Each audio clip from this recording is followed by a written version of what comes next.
Okay. One is that, and two, the continuation to it is how do I let go? You know, what's trying to grab me, like just let go, whether it's emotions, whether it is feelings, because it's these are all natural being. This is not something that's constructed or developed within us. It's obviously coming in naturally. So how do we get present to that moment and let go that, so that we know that this is just the conscious of me. That's it. Okay, see, the letting go, the word for letting go in Vedanta is vairagya or detachment. Okay, so there is viveka and there is vairagya. Vivek and vairag. Have you heard of this? Vivek and vairag. So viveka is knowledge, gnana. Yeah. As a result of the viveka, what happens is vairagya. Not what happens is vairagya. What you realize is that you're already detached. See that the self, Brahman, has no attachment. Brahman cannot be attached.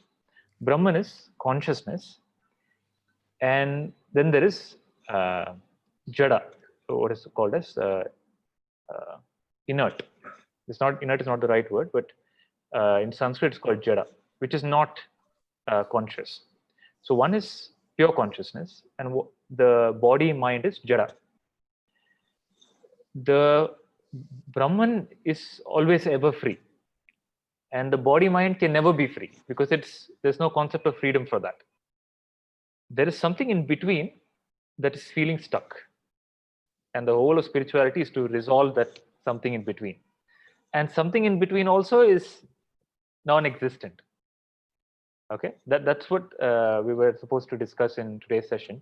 In today's session, we'll discuss a very important concept of which is discussed in Vedanta about this in-between person, what we call as me. Okay, you're in reality consciousness, which is detached by nature. Consciousness can never be attached. And forget about consciousness. Are you attached? You said let go, right? Let go means becoming detached. Are you attached, first of all?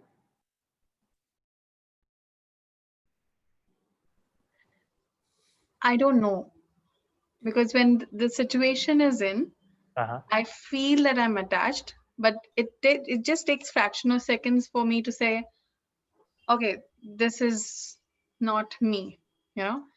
Okay. So I don't know whether I'm really attached or detached, but I know that there is an emotion journey that's happening around during that period, which I just want to be conscious to. Okay. Or rather present to, if I'm choosing the right word. Okay. See, first of all, there is no emotional journey. That's what we discussed in the last class. This whole, the emotional journey and the lot of thoughts are all games played by the mind, illusions created. The mind can only have one thought at a time. But you, say you experience, I experience emotions, for example, anger. Then in that moment, I lose all this clarity. So how do I how do I either retain the clarity that I am consciousness and face these things, or how do I stop them from altogether arising in me? Okay. So this is the crux of spirituality. There is a lot of confusion about what is you, what you have, and what you are, what you really are. Okay, three things. What is you? When you say you, there is a misconception. You are superimposing your own identity on so many things. For example, you are you say at one moment you say I'm a woman. Okay, and another moment you say I'm a mother. Another moment you say I am a daughter. And all these roles carry their own baggage and hurt. Okay, so first is to clarify what you are. Are you something that is playing multiple things and inherently nothing, or are you something and playing many roles? First question. Then what is clarity about what is you or what you think you are? Then clarity about what you have. Your body and mind is what you have, and they operate in certain. They have some the ways that they behave in, and why they behave like that. How do I come out of the games that they play? And finally, what am I really? So what I think I am, what I have, and what I am really. So all these three things are mixed up. Okay, I think what I think I am, what I'm really am is pure consciousness. But I superimpose body on mind on this pure consciousness and tell I am feeling. If the mind is feeling hurt, I say I am feeling hurt. I'm superimposing myself and the emotions that the mind is going through on myself, which is free from any emotion. So there is reality on which there is a lot of superimposition, and I'm lost in that superimposition. And enlightenment and spirituality and Bhagavad Gita, Upanishads, and the path of this Vedantic path is the direct path wherein you directly navigate through the real you. In doing that, you become free from the unreal. So you hold on to the Satya, Asatya will drop, which you drop unconsciously every day. So you say you are attached. When do you carry your emotions in the sleep also? Your dreams? There you have a new world, a new set of emotions. So you do not, if you were attached, you would carry it throughout 24 hours a day. Do you carry it 24 hours a day? For example, when anger leaves you, when the emotion leaves you, can you feel emotional again? You cannot. Can anybody feel? When the emotion leaves you, so you have a sudden rush of experience of rage. Once it dies down, can you feel it again? It comes and it goes. It comes and it goes for something that doesn't come and go. So there is something constant and there is something changing. Okay? Without the constant, this changing cannot move. So there is a misconception of what am I? Am I the constant or am I the changing? And Vedanta, Atma Gnana, is about discriminating between them. Right now, there is a covering of who you really are. That is what is called, what we discussed in the last class, is avarana. You've forgotten who you are. Okay, I'll tell you a story that will be better. There were 10 fools. 10 fools. They got onto a boat. They wanted to go to the other side of the river, and the river, it's a fierce river. So they cross. There's a storm and it's raining, and there's a turbulence. Somehow they make it onto the other side. When they make it onto the other side, they want to make sure all of them have arrived on the other side. So one person starts counting 1, 2, 3, 4, 5, 6, 7, 8, 9. Oh my God, one person is lost. And he starts crying. Then the other person counts 1, 2, 3, 4, 5, 6, 7, 8, 9.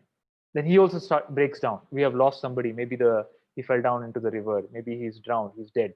Then the third person counts. This way, all 10 people count.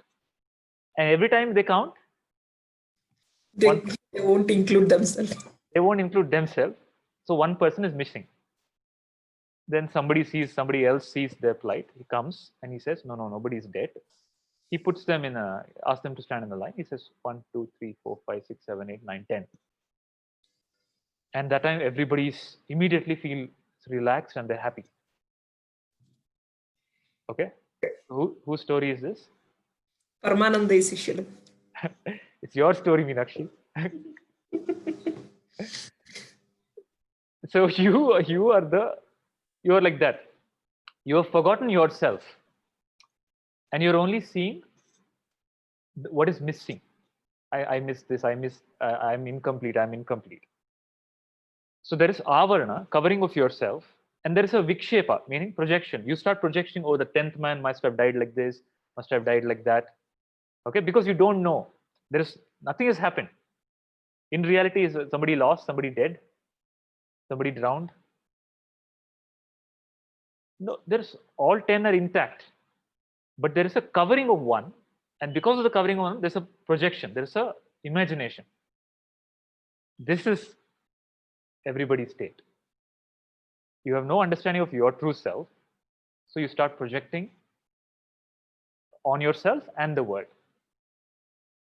So Adhyatma is about clarifying all this.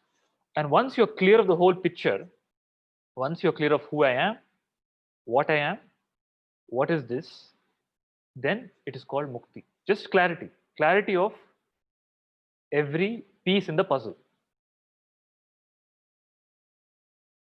Is this clear so far? So when you say I experience emotion, it's exactly like the person who is counting 1, 2, 3, 4, 5, 6, 7, 8, 9 and experiencing emotions. Why is the emotion rising?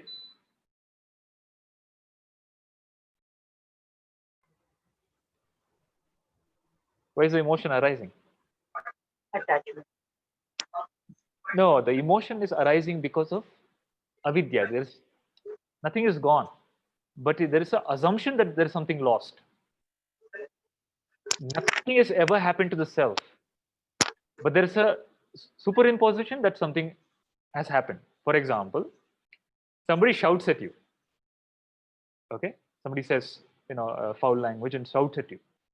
Nothing has happened to the self, but there is a superimposition. Oh my God, how can they speak to me like this? My image is ruined in front of all these people. So the mind starts imagining things. Is any of that true? So none of that is true, provided you know you are pure consciousness.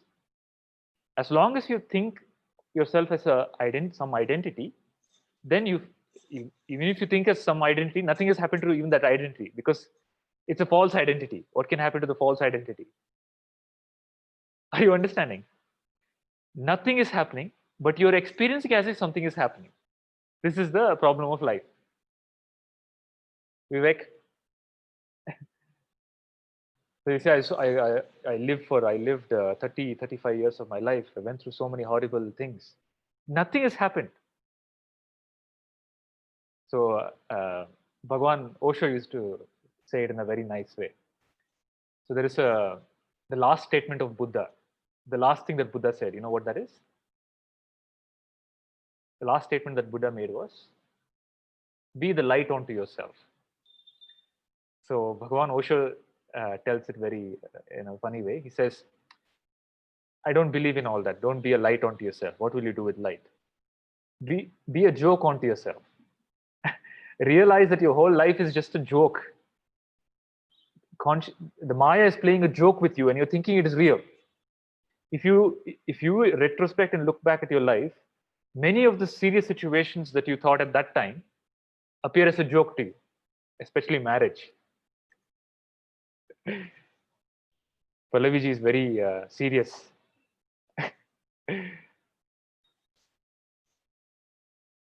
Pallaviji, following? Is it making sense? Yes, yeah. I'm analyzing through things. So, as in when you are telling the whatever you are telling now, so I'm analyzing with things. So I was thinking basically. Okay. So what did you analyze? Joke? Is life really a joke? It's quite serious, no? Everything is so serious. How can life be a joke? And that too upon that spirituality. How can spirituality? You cannot laugh in spiritual classes. How can you be so serious? It's a serious subject. Paramatma and suffering. People are suffering. They're fighting war. How can you be laughing at this time? So is life a joke or is it serious?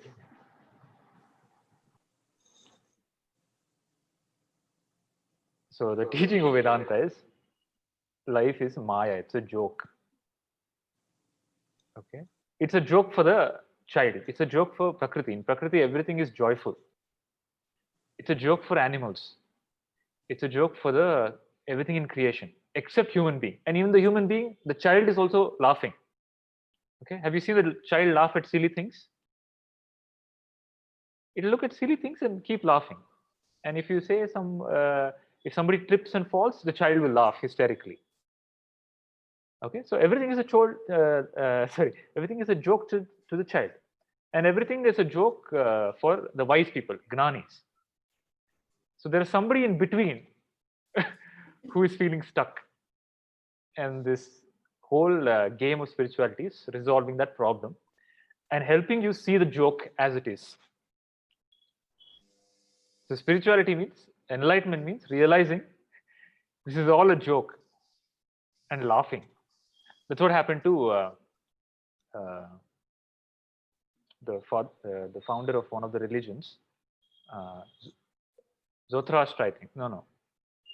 One of the religions, the founder of one of the religions, the first thing he did when he got enlightened was he burst out laughing. Okay, he just laughed and laughed, and this usually happens in a lot of people in Zen tradition, in tradition of Zen, where at the moment of enlightenment they start laughing. Even I come from a tradition. My master laughs hysterically, and we learned and we understood, and everything became very clear just by laughing. We were laughing throughout the session. Somewhere gnana happened. Okay, so don't make spirituality very serious. Oh my God, emotions are there. I should become free. What is this trap? Billions of people. Nothing is there. It's like the 10 fools. Nobody has died. Nothing has happened. But it's all a projection of the mind. So to come out of the projection of the mind is what people spend a lot of money, time, effort on. Okay. So Krishna is not allowed to make jokes on the battlefield. So the Bhagavad Gita is a little bit straightforward without the jokes. But if you read a lot of teachings of the direct path of the enlightened masters, it's filled with jokes, filled with funny analogies, because that's what is reality. Okay, so you have a choice. Don't think, oh my God, if I come to the spirituality class, will I become very detached and serious, and I'll walk like this, and my head will be like this, and I will always look down upon people because I am higher. Nothing of that sort will happen. Okay, you will become lively. You will not require any stand-up comedy to laugh. You will just look at other people in and around you and start laughing. Okay, that's what we are for enlightened beings. If you ever meet an enlightened being, always know that they're laughing inside of you. They're looking at you, at all your problems that you carry. Inside they're laughing, outside they're telling, okay, consoling you. Okay, so the journey is from suffering to laughter. Okay, so but this is not happening. Why is this? Why am I not able to laugh and be light and be peaceful, be joyful? Always life is like this from morning. Something didn't go well, dreams didn't go well, I didn't get the right dreams that I wanted, frown. Then my coffee is not at the right temperature, frown. There are more, somehow the world has mastered the art of making you frown and making you angry and making you emotional and making you sleepy. Okay, and satsang is supposed to be about changing that and making you realize what is the reality and what is a unreality. So we'll inquire into that now. Shall we start? Any doubt? So as I said, today's session, we will discuss about a key concept in Advaita Vedanta, which stitches this whole game together. I said it makes all the puzzles very clear, the pieces of the puzzle, and it just puts back the entire picture in a very clear way. So understanding this will clarify a lot of doubts and also help you retain the awareness that you are Brahman what you really are. And that is one part. You realize what you are. And when you deal with the world, you deal with as if it is, you deal as a witness without getting affected by it, understanding its true nature of impermanence and unreality. Okay, any doubts so far?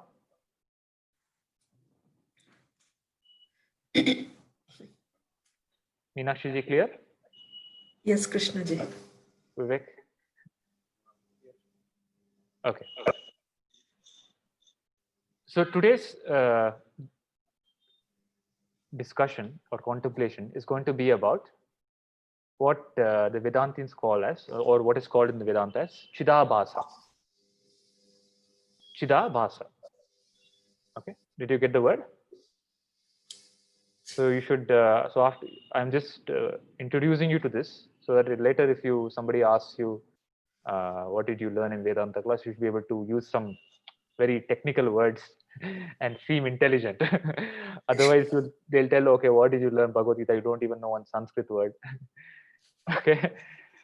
So today's session is about Chidabhasa. We'll understand what Chidabhasa is and how the understanding of Chidabhasa will lead to Atma Gnana, self-realization, enlightenment. As long as that's what you want. Or does anybody want anything else? Pallavi, what do you want? Yeah, you continue with the class. I had a doubt which I had to ask just a few minutes ago, but I was thinking whether to ask or not. So Okay. it's okay. You continue. I will ask in the end. Is it I in the don't want to context interrupt. of what I just said? Yeah, just some few minutes ago. Okay. I've Go on. heard that people, well, elders telling, or I've read people telling that, you know, God is playing, you know, Krishna is playing, he's having fun, you know. He Yeah. pushed many of us into this world with this Maya and whatever, and he is playing. Yeah.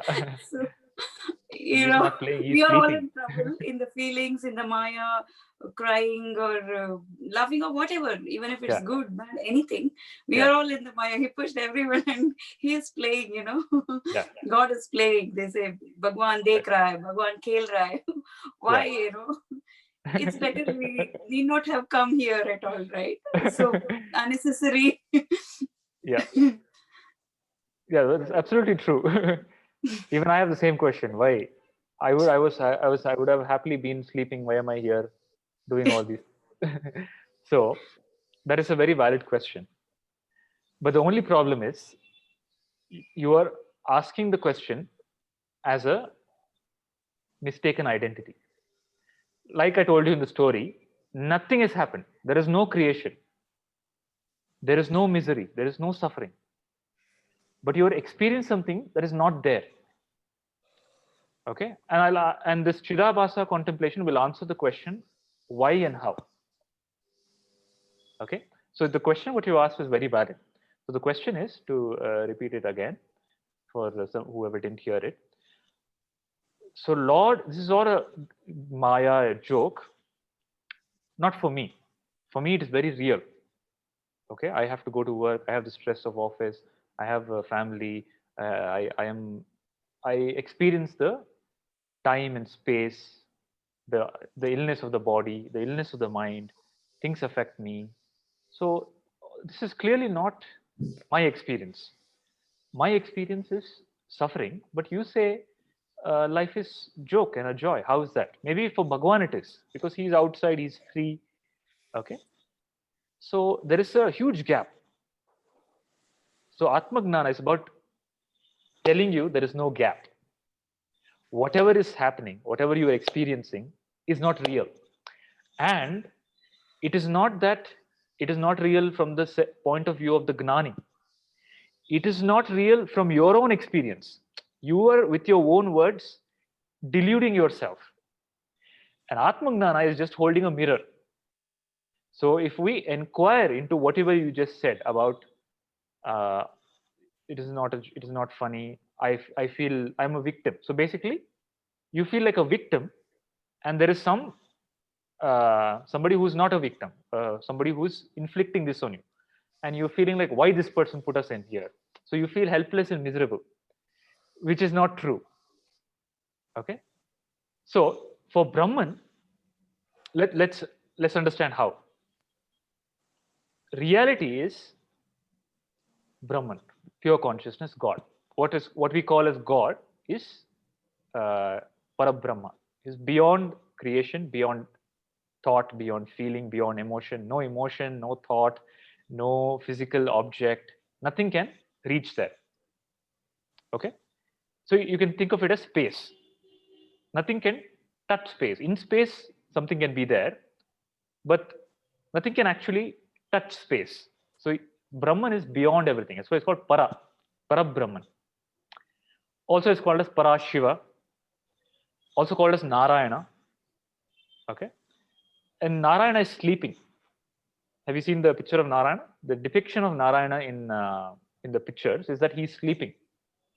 So Brahman is like that. Brahman is at the state in the state of rest. There is no awareness or unawareness because there is nothing in Brahman to be aware of. That's why it's sleeping. In the sleep, Brahman has a dream, and the dream is called Maya, and the dream is called this creation. Okay, nothing has really happened. There is in Narayana comes a first feeling of aham. That is the pure aham, the real I. There is a I that arises in Narayana momentarily. Okay, in Brahman there cannot be anything other ever, because the reality is non-dual. Is this clear, Pallaviji? Reality is non-dual. There is no other in reality, and that reality is Narayana, and Narayana is sleeping. Narayana is not bothered about even the dream. Like how when you sleep, the sleeping Pallavi is not bothered about the dream Pallavi and the dream world. Okay, the dream Pallavi is worried about the dream world, but not the sleeping Pallavi. Sleeping Pallavi doesn't even know there is a dreaming Pallavi or dream world. So like that, Brahman is pure consciousness, Sat, Chit, Ananda. He's in bliss. He doesn't even know there is bliss. But there is a feeling that arises to know Brahman. Okay, and Brahman cannot know Brahman. It's like this.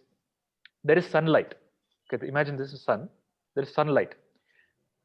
When you're in space, okay, my master used to give the typical example of going in a rocket ship towards the sun in space. So you're going in a rocket ship towards space, towards the sun in space. And let's say you turn to the other side. Sun is behind you. You are facing away from the sun. What do you see? Darkness. Darkness. Okay. There is absolute darkness in space, even though there is sunlight behind you. You know why? Because we are not facing the sun. I'm not facing the sun. You're not facing the sun, and the sunlight needs a reflecting surface. To see something, there should be some obstruction for sight to happen. There should be an object which will obstruct the light and which will reflect the light. So similarly, in Brahman cannot, and sun doesn't know. Sun doesn't know light or it doesn't know darkness. If you ask the sun what is light, it doesn't know. If you ask the sun what is darkness, it can never know, because it's of the nature of light, and no darkness can ever come near the sun. But there is complete darkness around the sun. So Brahman is very similar. Brahman cannot know Brahman or be aware of the Ananda unless there is an obstructing something else. And in Brahman, there cannot be anything else. So whatever else there is only fictional, is only appearance, imaginary. That's called Maya. So in Brahman, first came a feeling of I.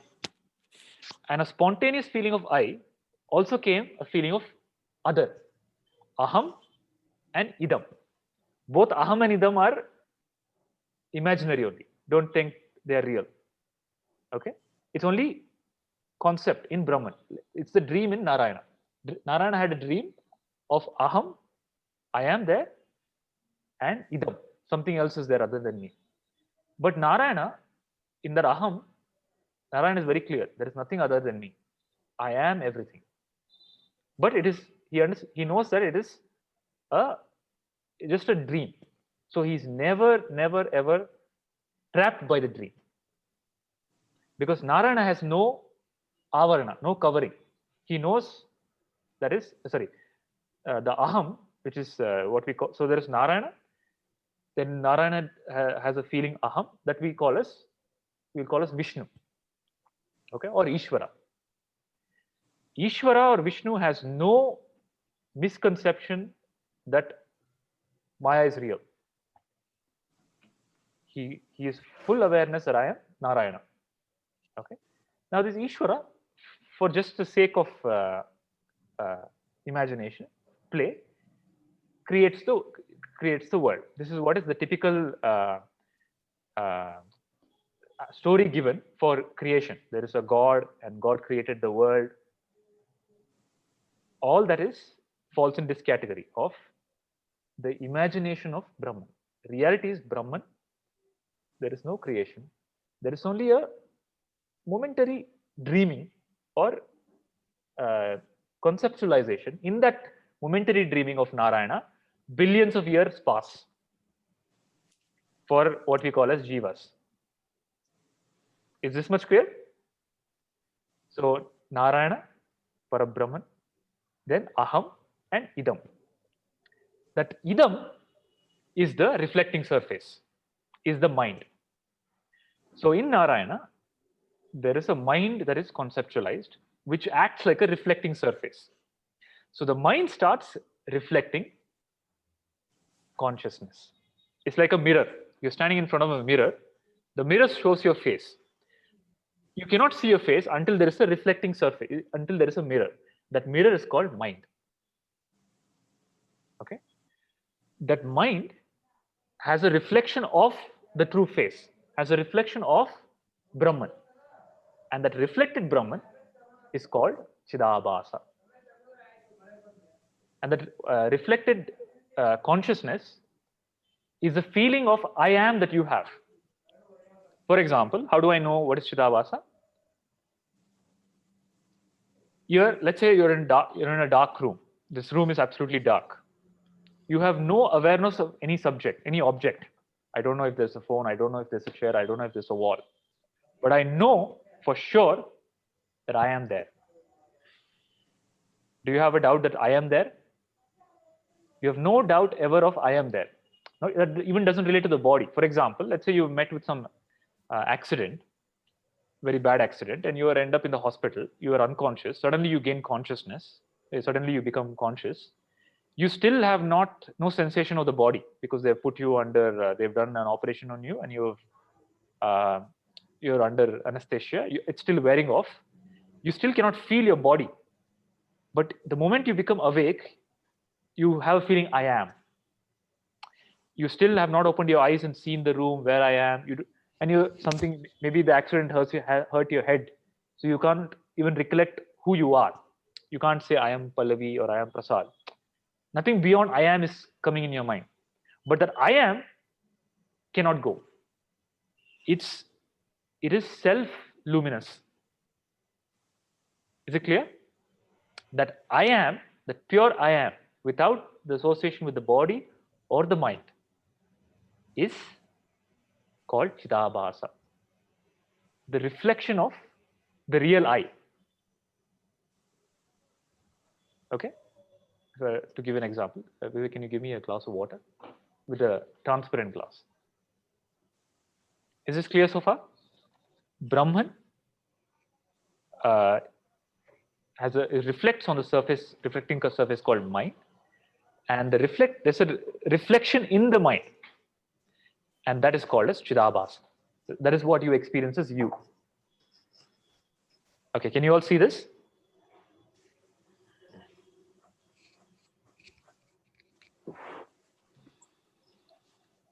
Okay. You want to join me? So this light is Brahman. It is light. It is Sat Chit Ananda. It is of the nature of light, meaning it has the ability to illumine, like fire. It has the ability to illumine. And this light never goes off.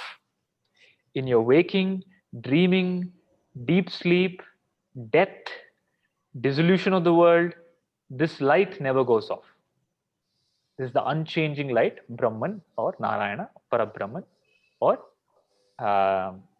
Sadashiva, whatever you want to call it as. What you typically call God as is, the God is not the right word, it is Parabrahman. Okay? Sachidananda Narayana. Now, there is a glass in my hand, right? This glass has a water. The water is the reflecting surface, is the mind. The glass is the body. Okay? The glass, body has a mind, and in the mind, the light is reflected. Now, because of the reflection of the light, the original light, the water and the glass becomes illumined, and they become alive. Okay, to give an example, in the fire, you put a metal ball. The typical example given in Vedanta is there's a metal ball, an iron ball in fire. When you remove the iron ball after some time, the iron ball is like fire, but it is not the inherent quality of the iron ball. Iron ball is inert. It is jada. Because it was interacting with the fire, it has taken the qualities of fire. So this body and mind, because of the reflection of Brahman, starts feeling, oh, I am. I can think, I can do, I can experience. Okay? But the I am is coming from Brahman. You understand? So it's like this. There's the moon. Moon has no light of its own. Moon only reflects the light of the sun. But moon starts thinking, oh my, in the night, the people look at the moon and they start praising the moon. Wow, moon, your light is, without your light, we would all be in darkness. And the moon starts feeling, oh my God, it's me. I am giving the light. The moon is not giving the light. Moon is only reflecting the light. Similarly, the mind reflects the consciousness and starts feeling, I am. The experience of individuality. That is called as, that reflection of the consciousness in the mind is Chidabhasa. And that reflection plus the mind is called as Jiva. Okay? So you say Jiva, you said, no, Pallaviji, we are Jivas, we are here, and Paramatma, there is Paramatma and there is Jivatma. Jivatma means, Jivatma has two parts. Jivatma has I am, which is borrowed from Brahman, Paramatma, and Deha Manasu, body and mind, which is borrowed from Prakriti. So body, the Aham from Paramatma and body and mind together is called as Jiva. Is Jiva clear? Yeah. So whenever you say I, the I is always Paramatma. That's why it said, Aham Brahmasmi. Have you heard of this phrase? It's a Mahavakya from the Upanishads. Aham Brahmasmi. Aham Brahmasmi means don't think I am Brahman, I am God, everybody should bow down to me. Okay, what is my husband not doing anything? I am God. Why is he not touching my feet? Okay, typically this is what happens in case of mistaken understanding. But people think they're God, but they're still attached to the body and mind. They're still a slave of the body, the vasanas of the mind, but they think they're God. It's not about thinking. It is about, in Vedanta, it's about tracing back the I am to Paramatma. It's like you follow the moonlight and it leads you to the sun. Okay? So the I am that you have, when you say I am, that pure I am, without the superimposition of body and mind, is pointing to the real I, which is Brahman. Okay? Aham Brahmasmi. Aham is the reflection of Brahman. And the reflection is same as Brahman.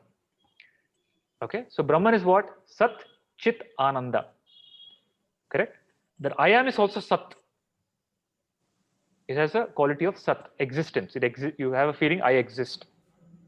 That is Sat. You have a feeling I am conscious, Chit. But Ananda is missing. Ananda is experienced as small, small happinesses. When the mind becomes silent, you experience small happinesses. That is the reflection of Ananda. But the reflection is not full. So mukti is about clarity in the intellect that I am Brahman. I am not the body. I am not the mind. I am not the intellect. Okay. So what happens in mukti is, in mukti, the reflection is still there because the body is still there. Let's say the body of Buddha or a Ramakrishna Paramahamsa or a Ramana Maharshi or Krishna, the body is there. The body cannot be there without the mind. The mind is also there. And the reflection also is there of Brahman. But the reflection no longer is thinking, I am the body and mind. It knows I am Brahman. So now what is happening is, there is a reflected light in the water, and every time the water shakes, the reflected light also shakes. Correct? So every time something happens to the body and mind, you think something is happening to me. Okay? In mukti, no matter how much the water shakes, is anything really happening to the reflection? Let's say the moon is reflecting in the lake, and the lake shakes, moves, and the reflection also moves. But in reality, is something happening to the reflection? The moment the lake becomes still, the reflection is intact. In the same way, nothing has ever happened to I am. But the I am with the mind together, I am thinking, forgetting its true nature, which is called avarana. And because the mind, the thoughts in the mind, it starts feeling, it starts experiencing a feeling of I am doing, I am experiencing, I am knowing, all this. So when you say I am attached, it is because of the combination of Chidabhasa and mind. And it is because of the mind is superimposing. There is no clarity in the mind that I am consciousness. So what Vedanta is trying to do is, Vedanta is trying to clarify this entire picture through various prakriyas. Prakriya means this process of inquiry, which is exactly what Sri Krishna is doing to Arjuna on the battlefield. So this topic of Chidabhasa he addresses in the 15th chapter in the Purushottama Yoga. And it is widely discussed in many of the Upanishads, especially the Brihadaranyaka Upanishad. Basically, through various prakriyas, the Guru is trying to remove this superimposition that I am something else and clarify that I am is Brahman.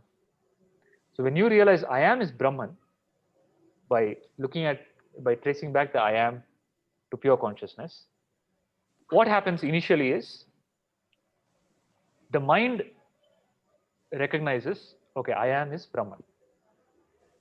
But the world doesn't disappear because the body is still there. So every time you interact with the world, if anything happens to the body and mind, nothing has happened to you. So for the Gnani also has a body. Krishna also has a body, Ramakrishna also has a body, Ramana also has a body, Buddha also has a body, and the body goes through various ups and downs. The body has disease. Ramakrishna Paramahamsa had cancer. It's a horrible disease for the body. But Ramakrishna Paramahamsa has no misconception that I am the body and I am suffering and I have disease. He knows himself as I am Brahman. That's why there is no suffering. The body has pain, but Ramakrishna Paramahamsa has no suffering. Okay? Understand? Meaning, the body has pain and the mind doesn't move. The mind moves because the mind doesn't know that I am is Brahman. Mind thinks I am is body and mind. Is this so far clear? Vivek, is it clear? Question mark. Saujanya, is clear? Tanvi? So if you have a doubt, please ask. Prasadji, clear? Brahman So the light of Brahman. So let's inquire this based on your experience of waking, dreaming, and deep sleep. In the waking, you have a feeling of I am, and that I am is misunderstood, is superimposed with body and mind. Meaning the I am thinks I am body, I am this, I am mind. So you have some experiences because you feel you are the body and mind. With every movement of the body and mind, you also move. Okay, and you say, "Oh, I am suffering." Then you sleep. You go to sleep. You leave this body. You have a dream body. You have a dream world. In the dream also you feel I am. Why? Why in the dream also you feel I am? I am is there as long as there's a reflecting surface. As long as there is a reflecting surface, there is I am. And that reflecting surface there in the dream also. There's a mind in the dream. You have a mind now, waking mind. There's a dreaming mind. The dreaming mind creates a dream world, and you again experience everything there.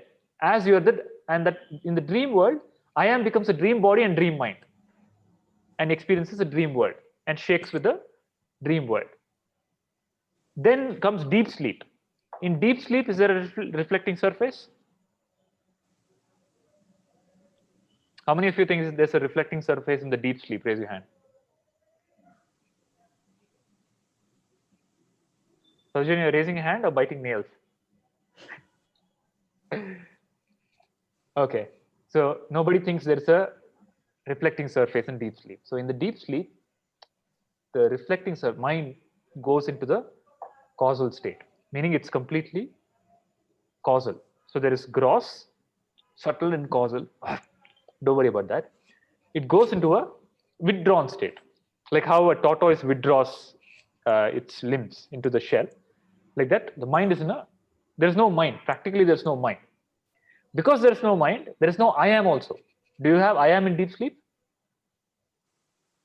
There is just a pure witness. Sat Chit Ananda. There is Ananda, but there is nobody to experience Ananda. Ananda can never be experienced.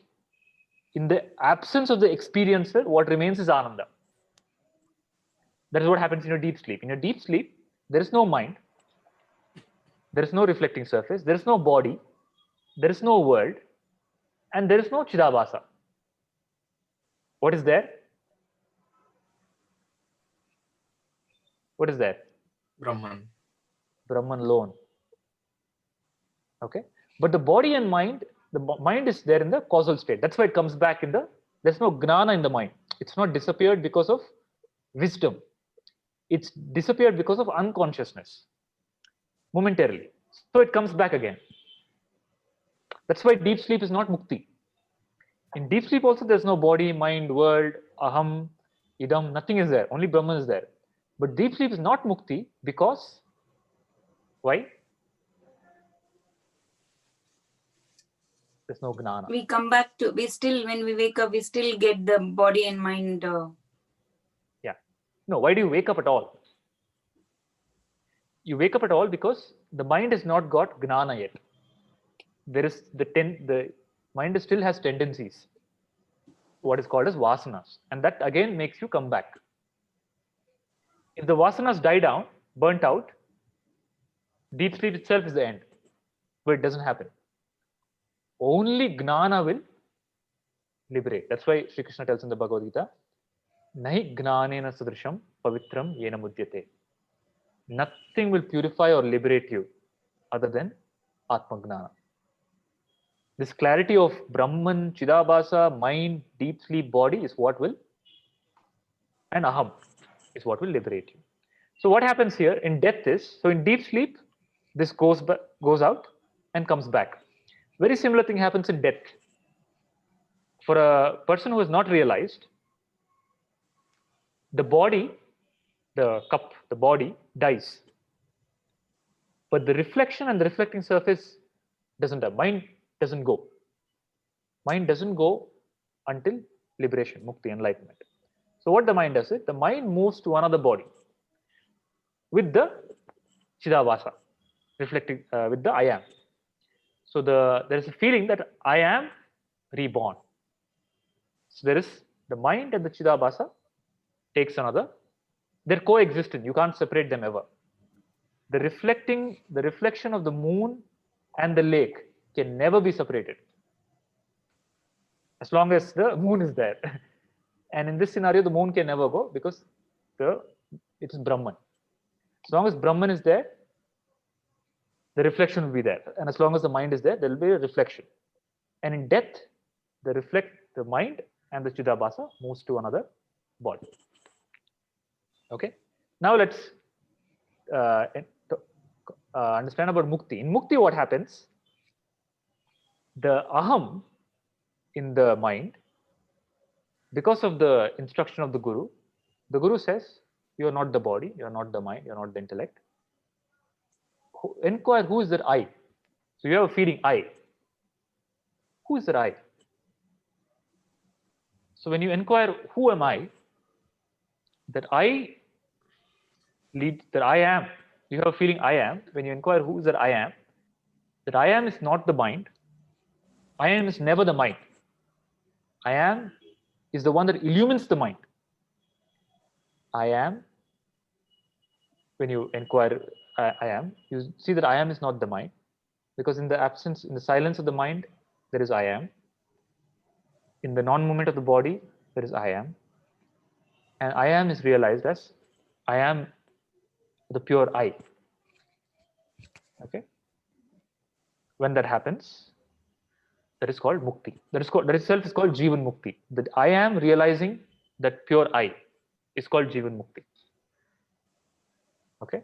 Then what happens? Again, you have to interact with the world. When you interact with the world, that I am is still there. But this time, that I am is not mistaken for body and mind. I am is, I am as Brahman. And whatever is seen also as Brahman. I'll come to this part now, the second part. But so far, is it clear? I am is always pointed to the Brahman. I am is from Brahman. It's a reflection of Brahman. It's not an individual. For example, the I am that you have, the I am that is there in me, the I am that is there in somebody else in some other part of the world is the same I am. Everybody says I am. Okay, it's beyond words. Somebody who can't speak, they also have feeling of I am. They have feeling of I am. That I am is only one. There's only one I am. There's only one, because there's only one Brahman. But the reflecting surfaces are many, appear as many. There are many lakes, one moon, and many reflections. But in reality, there are not many reflections. There's only one. All the reflections are the same of the moon. But the lakes are many. So mind appears as multiple minds, multiple reflecting surfaces. And what are these multiple reflecting surfaces? Each reflecting surface has a quality of its own. For example, there is a mirror, is one reflecting surface. The reflection of whatever object you place in front of the mirror is the best reflection. Okay, it is a complete reflection. In the mirror, you see as it is, almost as it is. Okay, it's a clean reflection. Then there is, let's say, some glass. Glass also reflects, but not as much as the mirror. Then there is stone. Stone also reflects, but not as much as the glass and mirror. So reflecting surfaces are of many kinds. That's why people are of different kinds. Somebody is very intelligent, somebody is very kind, somebody is ferocious, somebody is dumb. That's because of the quality of the reflecting surface. Understand? So, and the Gnani also has a reflecting surface. Gnani also has a mind. But practically, there is actually like a no mind, because there is no unwanted thoughts in that mind. So it's like a mirror. It reflects Brahman completely. So Krishna reflects Brahman through the body and mind completely. It's as if you're talking to God himself. When you talk to Krishna or a Buddha or a Sadguru, enlightened master, enlightened being, it's as if you're directly interacting with Brahman, because there is no interference. The mind is become like a mirror, pure. It's reflecting reality as it is. Clear so far? So Brahman reflecting in the mind, and in Brahman, for the mind to reflect Brahman, in Brahman there cannot be any other. Brahman is non-dual. So what is his mind then in Brahman? Only conceptual. It's a conceptual reflecting surface, not an actual reflecting surface. Okay? But a conceptual reflecting surface is Jada. It's called as Anatma. Brahman is Atma, conscious. Reflecting surface, Anatma, Jada. Atman doesn't have to get enlightened. There's no, Brahman is enlightened. Brahman is beyond enlightenment. There is no bondage for or mukti for enlightenment, for Brahman. For mind, is there bondage or liberation?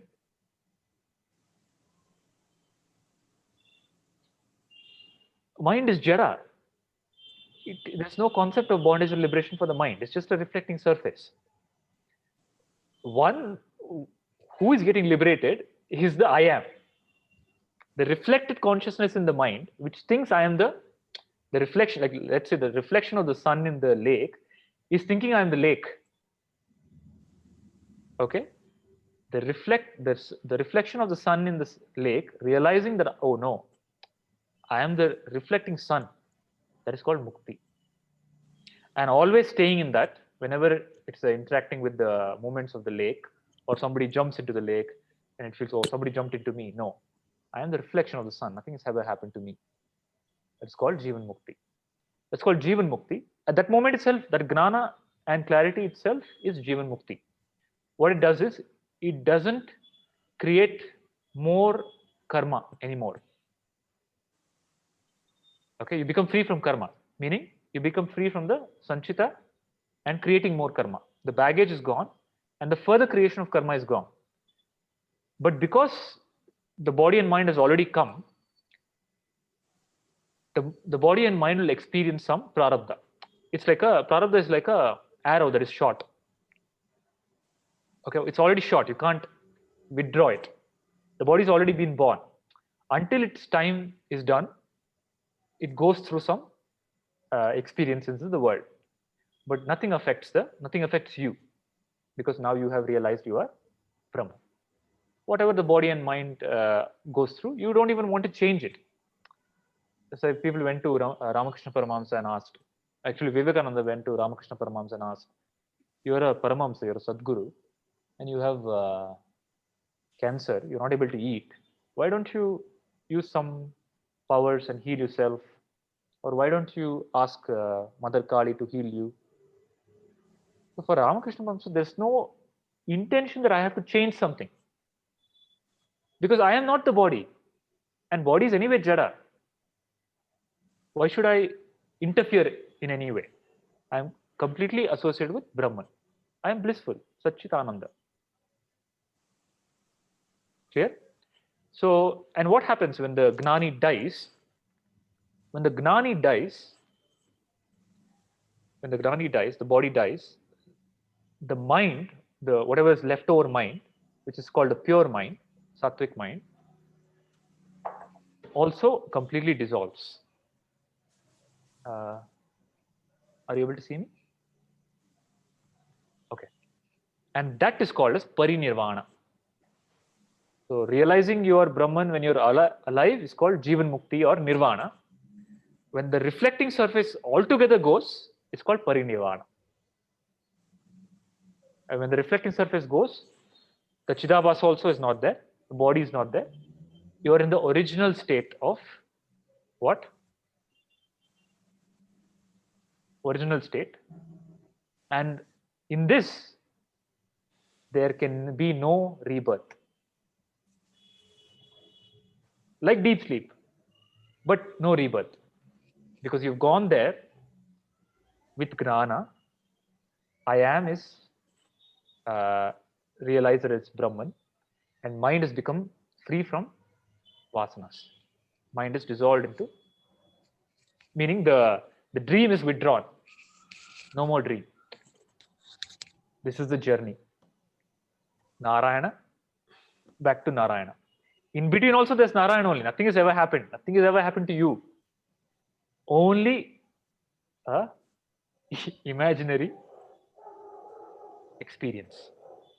That's why it's called dream. That's why it's called joke. That's why it's called Leela. From the point of view of I am, which is associated with Brahman. Not even from the point of view of Brahman. You yourself, this moment when you say, just know that I am is Brahman. From that point, look at your question. Look at life. Is it real? The I am is the closest to reality. Because that doesn't change. The I am, that doesn't change. You carried that I am through many, many lives. What changes is the body and the mind. Okay, and that I am is called Chidabhasa. Chidabhasa, when you say I am, you're referring to Chidabhasa. The Chidabhasa, when you look at closely, it points back to Chit, pure I. Pure I doesn't say I am. The am part, that I am, is because you're reflecting on the mind. But you lose the I am in deep sleep. In deep sleep, there's no I am also. Understand? And mukti is again and again. That's why the process of Vedanta is Shravana, Manana, Nididhyasa.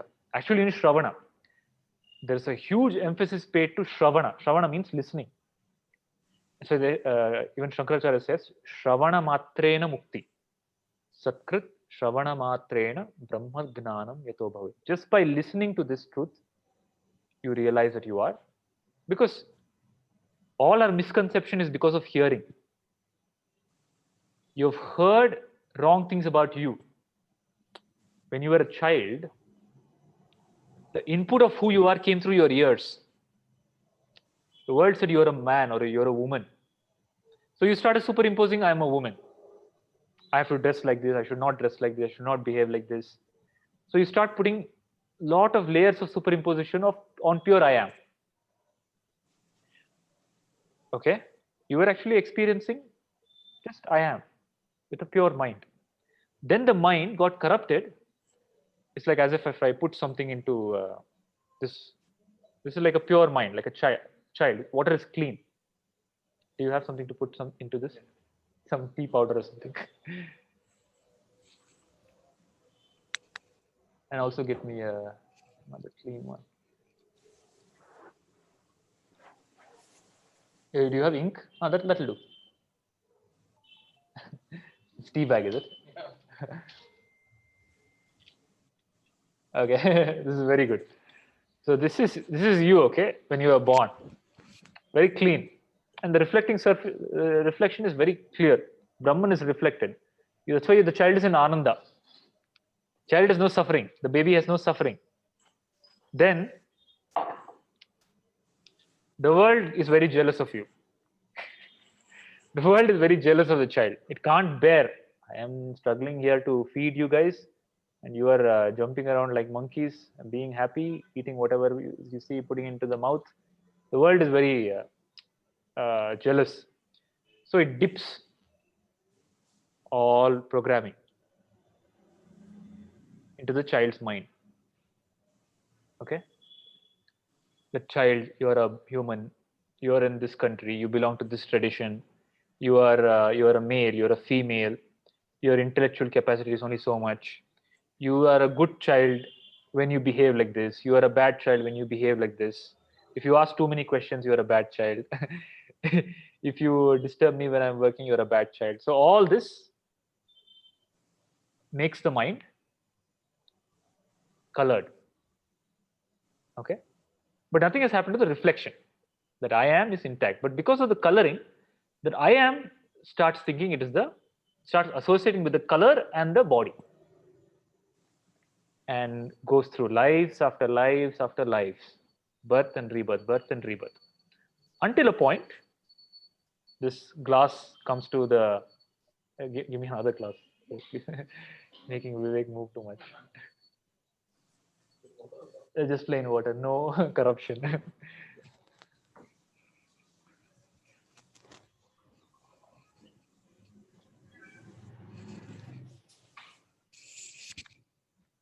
Okay. Until a point, it meets this person. This person is no longer child. This person, every time it meets a child, is again jealous and tries to put tea bag into the child. Okay. Then it meets somebody who you can't put any tea bag into. You can't put any corruption into. Who is this?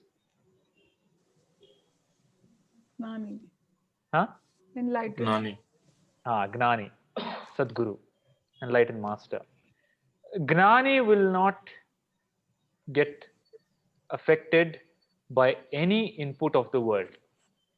Because for the Gnani, the world is no longer, it stopped being real. For Gnani, Brahma Satya, Jagan Mithya. Nothing of the world can touch the Gnani. Although it might appear from outside that it's being touched, the body is being touched. Nothing of the world, no disease, even if you hit the Gnani, you abuse the Gnani. That's what most Gnanis go through.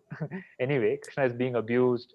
Krishna is being is tried to be killed. All the Gnanis go through some disease. Nothing, no sort of defamation. Nothing affects the Gnani. Because Gnani's mind has become clear that I am is, there's a reflection of Brahman in the Gnani's mind also. Because there's a mind. As long as the mind is there, there's a reflection. But that reflection is no longer associated with the mind nor the body. So what is the difference in Gnani's operation is, every time the Gnani operates in the world, they're operating without any baggage, any biases. They're operating as Brahman, out of joy. They seek no object. There is no more desire in this mind. This mind is full of desires. If all desires are gone, desire for enlightenment is there in this mind. In this mind, even the desire for enlightenment is gone. Why? Because the I am is, there's absolute gnana. Gnani means there is gnana that I am Brahman. And that I am Brahman gnana never goes.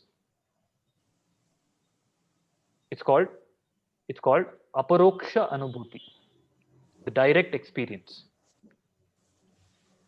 So what the Gnani gives to the disciple is paroksha gnana, meaning he tells that you are not, he tells Tattvamasi. Krishna is telling Arjuna, you are not the body, you are Brahman. The teaching is given. It's called paroksha gnana. Okay? That paroksha gnana, if the disciple inquires, I am, that Guru has told, I am that, let me inquire, I am, and holds on to the I am, traces back the I am, and sees that the I am is nothing but pointer to the Brahman, I, pure I. So what happens in that inquiry is that I am,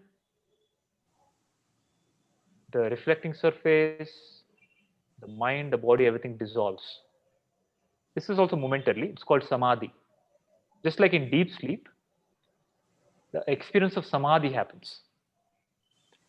Samadhi, this is called gnana samadhi, wherein because of gnana, the I am, the reflecting surface, and the body and mind go into a causal state. But when they come back, they don't come back the same. They come back, the I am still holds the gnana that I am Brahman, because I had the experience of samadhi. I saw my true self.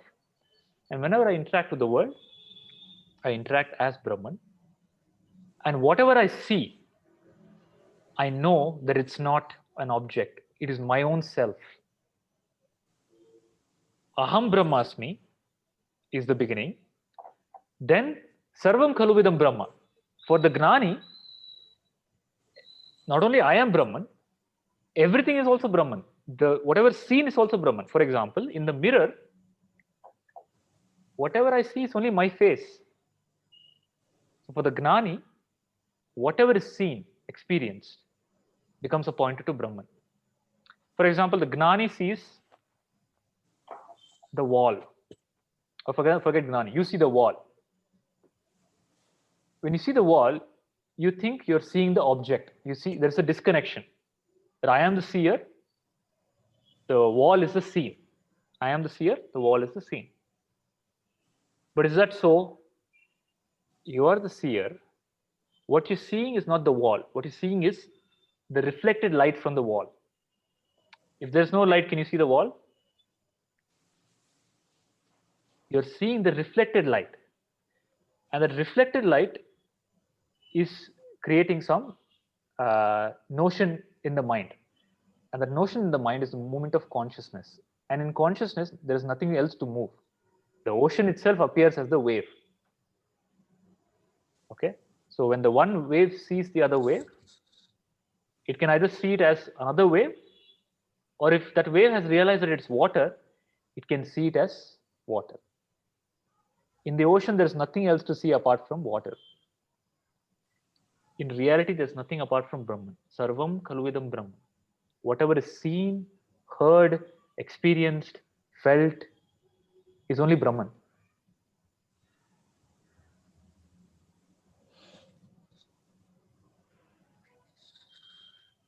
Is it clear?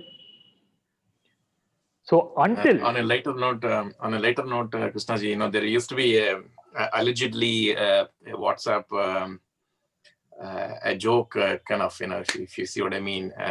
The Nityananda has been quite popular for some of these. He once says, "Mean me is mean you." And then everybody were kind of making fun of it. And then I recently happened to see that again, and somebody sent it again, and I thought, okay.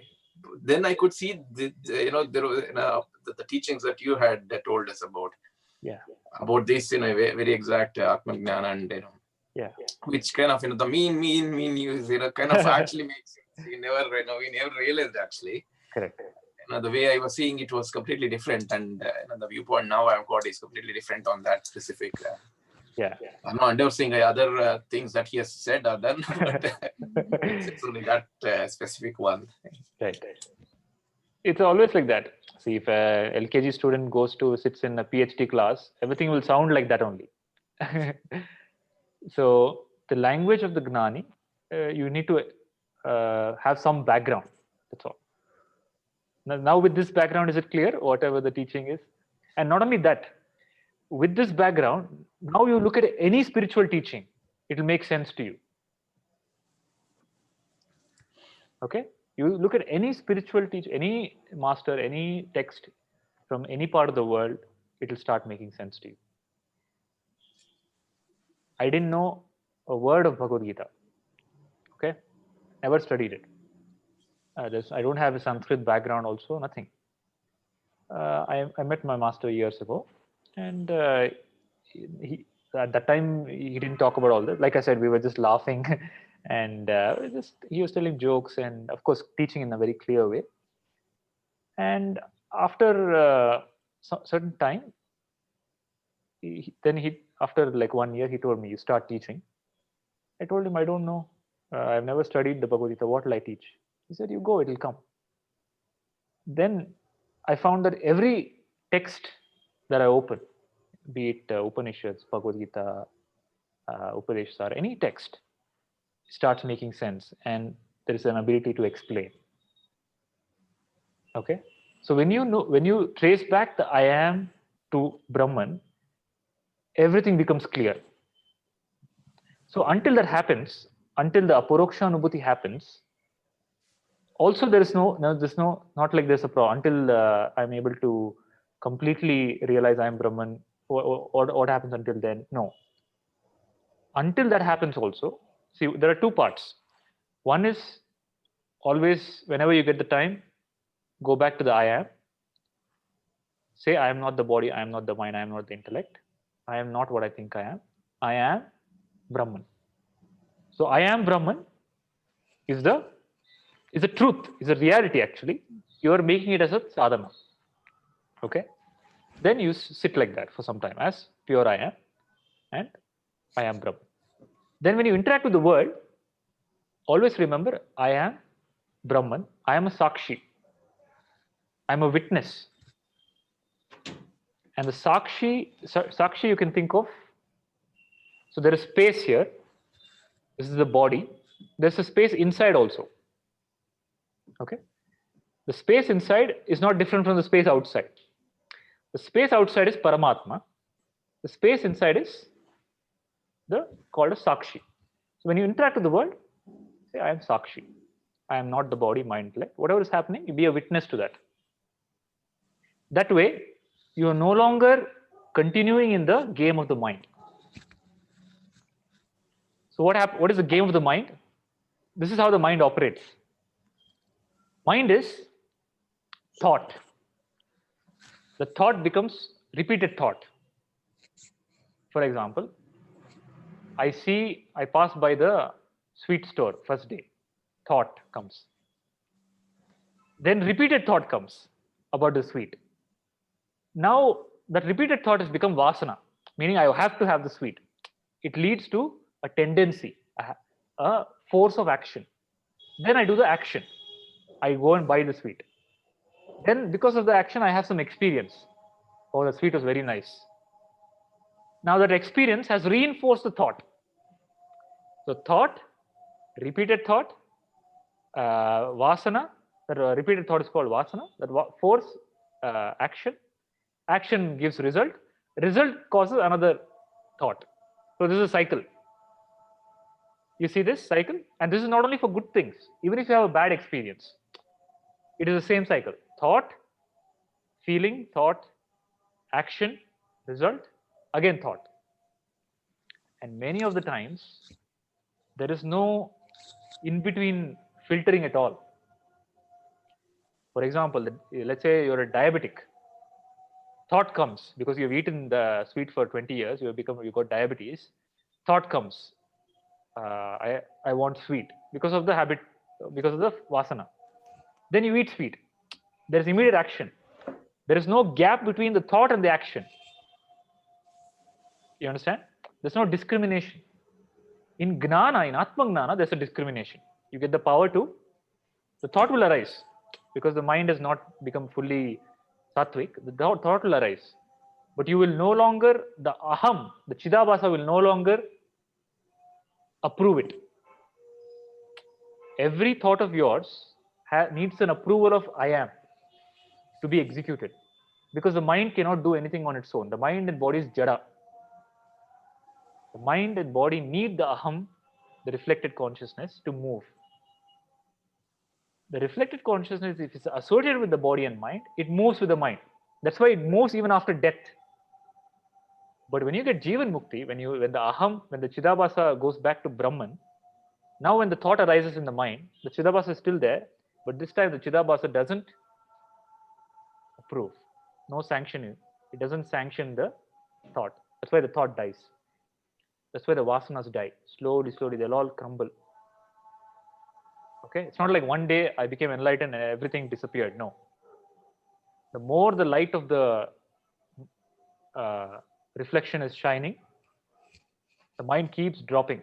The vasanas arise, they drop. Arise, they drop. Before they were arising, you were getting involved, you were taking an action, you were creating a result, you were experiencing the karma, you were experiencing more vasana. This time it arises, you are Sakshi, it dies down, it doesn't come back. Or even if it comes, you will do the action with complete awareness. You can live a life of unawareness. Even anger, if done with awareness, it is liberating.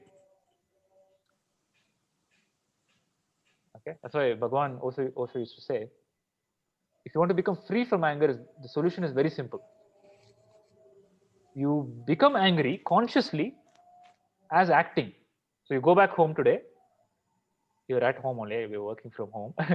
At home today, you act as if you're angry. Consciously, you create a feeling. The feeling will not come, but your behavior you create as if you're whatever you would do when you're angry. Try to do that. Try to bring the reaction. Then you will understand the mechanism of how the body mind reacts. The next time when you actually get angry, you will be able to witness it. Okay, actually, to pretend to be angry is not easy. Okay, you will not get the right words. You'll struggle. When you're angry, the words will flow. They'll pour so effortlessly. All the mistakes that a person has done you'll remember, and you'll present it in a beautiful way. When you're not angry, you can't remember. Have you experienced that? Yeah. When you're angry, you will remember 10 years ago, you said the same thing to me. When you're not angry, you can't remember. Okay, so when you pretend to be angry, you're bringing awareness into the process. And whatever process you bring awareness to, you become free from it. You become the master. That is why in the tradition of Zen, there is awareness brought into every action. Have you seen them making tea? If you might have seen in Japanese movies. They have there is a process that they have a name and a time frame and the way to sit, the way to dress, and the way to pour tea. Okay? Every small action is made into like a worship, puja. Okay? Puja is not, and puja itself people do unconsciously. Unconsciously throwing, unconsciously. Have you seen people doing puja? Yeah.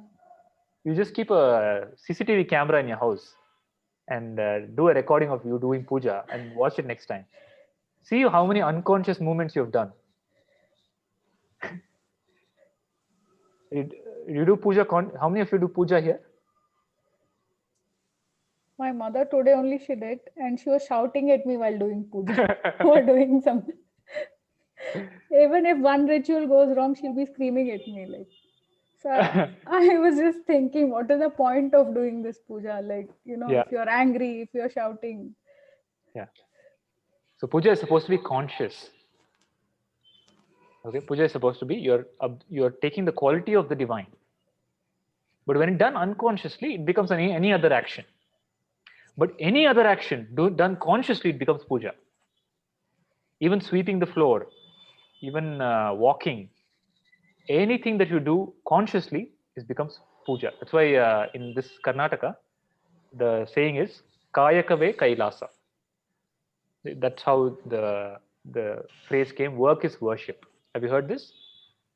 Kayakave Kailasa. The work, any action done out of awareness is puja. Puja is not what you do 30 minutes in front of the God, in front of the deity. It's what you do the next 23 hours. Because God is not limited to your puja room space. God is infinite. So any action, even walking, talking, sitting, sweeping, cooking, any action you do with awareness, out of joy, it becomes an offering to Bhagavan. That's why Krishna told in the Bhagavad Gita, Patram Pushpam Phalam Toyam. You can offer anything. Patra, a leaf, pushpa, flower, water, toyam, water. Whatever you offer, it doesn't matter to me. But how you offer is what matters. Is it clear? So you retain the Sakshi awareness that you are Brahman and you interact with the world. Then the experience of life itself becomes the experience of Brahman. You start experiencing Satchitananda. The superimposition stops. The interference of the mind stops. You start experiencing the world like this, not like this. So the journey is from here to here. And it's not a journey, it's not a long journey. So when the disciple meets the master, if the disciple is open, just has an open heart, the master says, Tattvamasi, it's done. Okay? The I am is associated with the Brahman and no longer with the body and mind. Okay? If you're not getting it the first time, the only way is Shravana, more and more listening. Know what action that you do will bring this clarity, tell me. What sadhana will you do? What mountain will you climb to get this clarity? Meaning that I am Brahman. So Gnana is not a result of, Mukti is not a result of sadhana. What is the result of? Atma Gnana. Atma Gnana, which comes from Shravana. Mukti is a result of Shravana. Mukti is a result of headphones. So you buy the better headphones, you get better Mukti.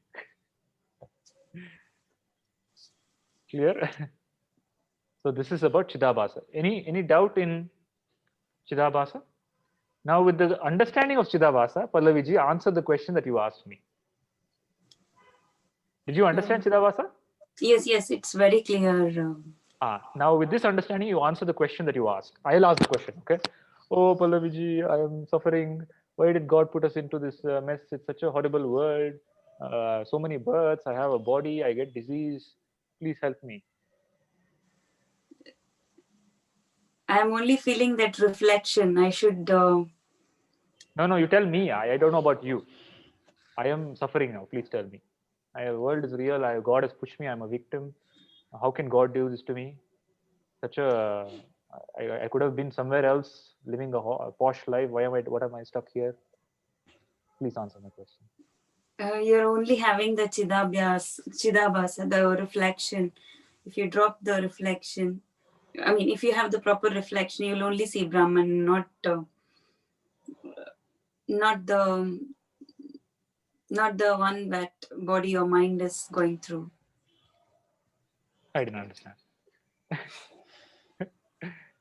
Please explain to me clearly. I didn't understand.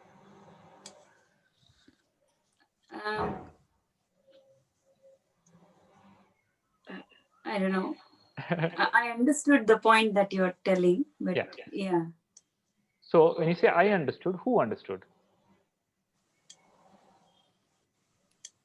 The knowledge that my mind has understood. Correct. So the understanding happens in the mind, also called as the intellect. So right now I'm not going into the deeper layers of the mind. Traditionally, the mind is called Antakarana. Antakarana means Manassu, Buddhi, Ahankara, Chitta. I won't go into all that. Maybe in the next class we'll take that. Mind is understanding. In the Buddhi, the intellect is understanding. This understanding will bring immense clarity to the Buddhi. Okay. Now the Chidabhasa, the I am, has to interact with the mind only, with the Buddhi, and it has to use it. They're like tools that it uses. Now this time there is no distortion in the tool.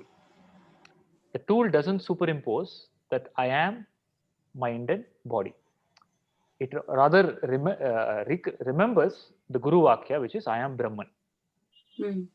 Okay, the thoughts of Ajnana reduce and the thoughts of Gnana come more and more. So now what happens is, you understand, I understood, the intellect understood. This is, when you say I understood, it's Chidabhasa only. Intellect by itself is Jada.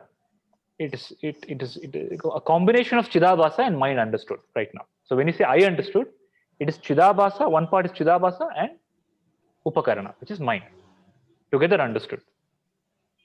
Okay.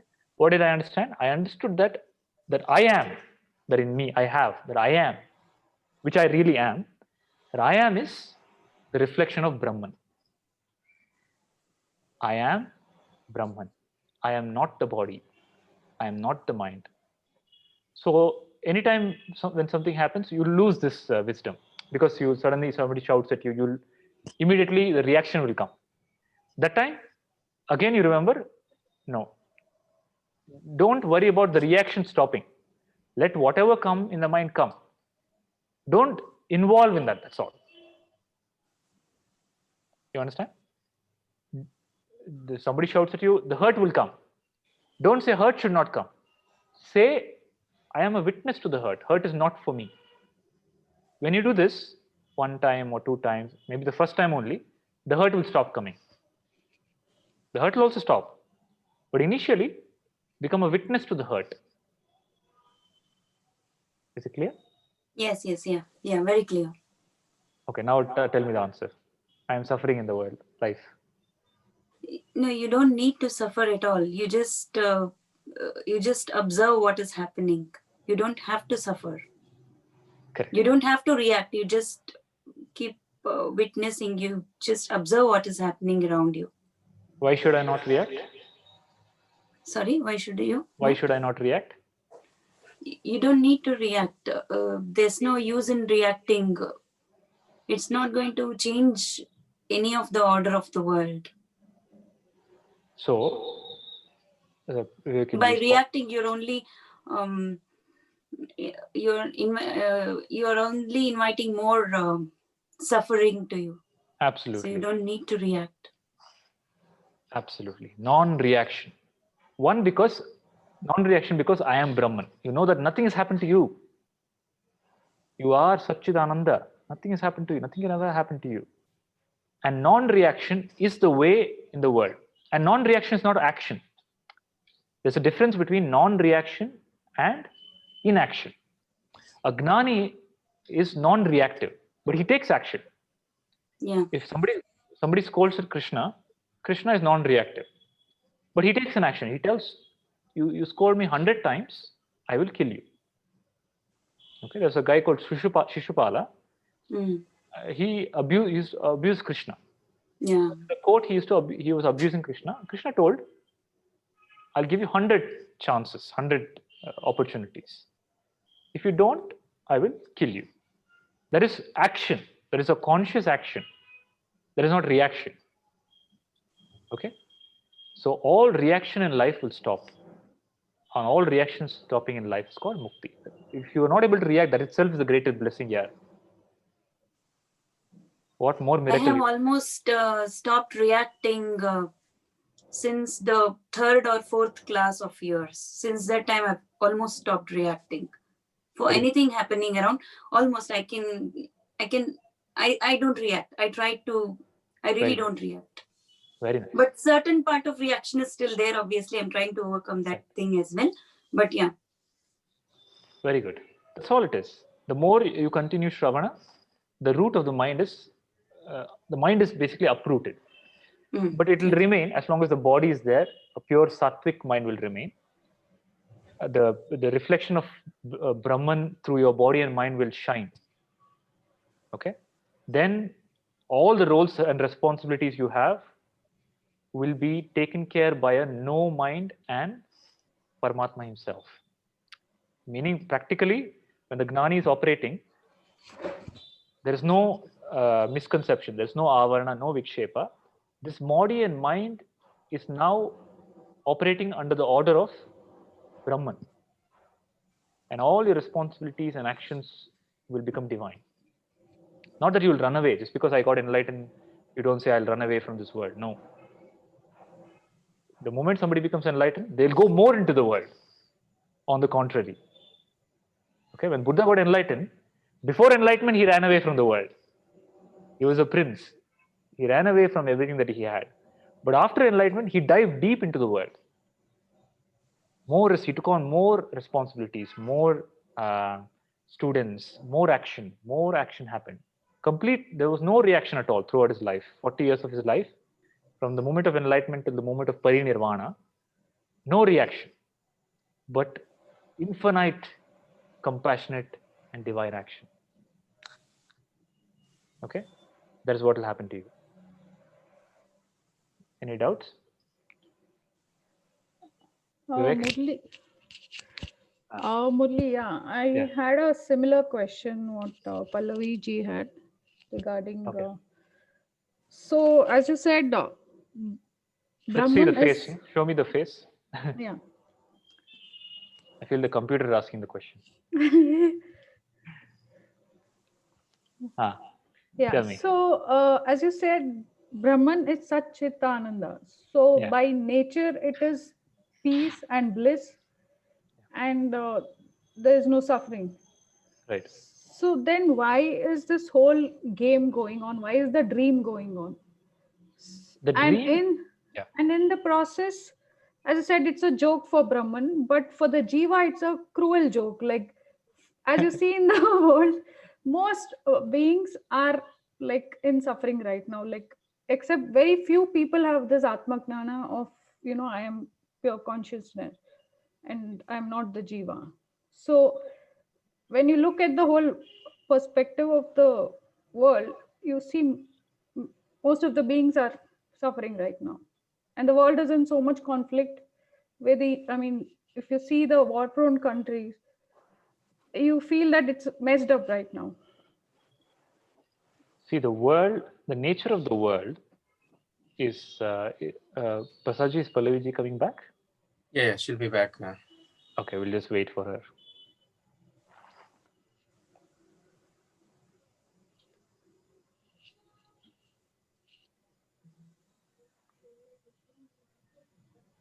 Nothing has happened actually. Nothing has happened. Have you seen children playing? When children, uh, when we were growing up, whenever we could not buy toys, we would make do toys.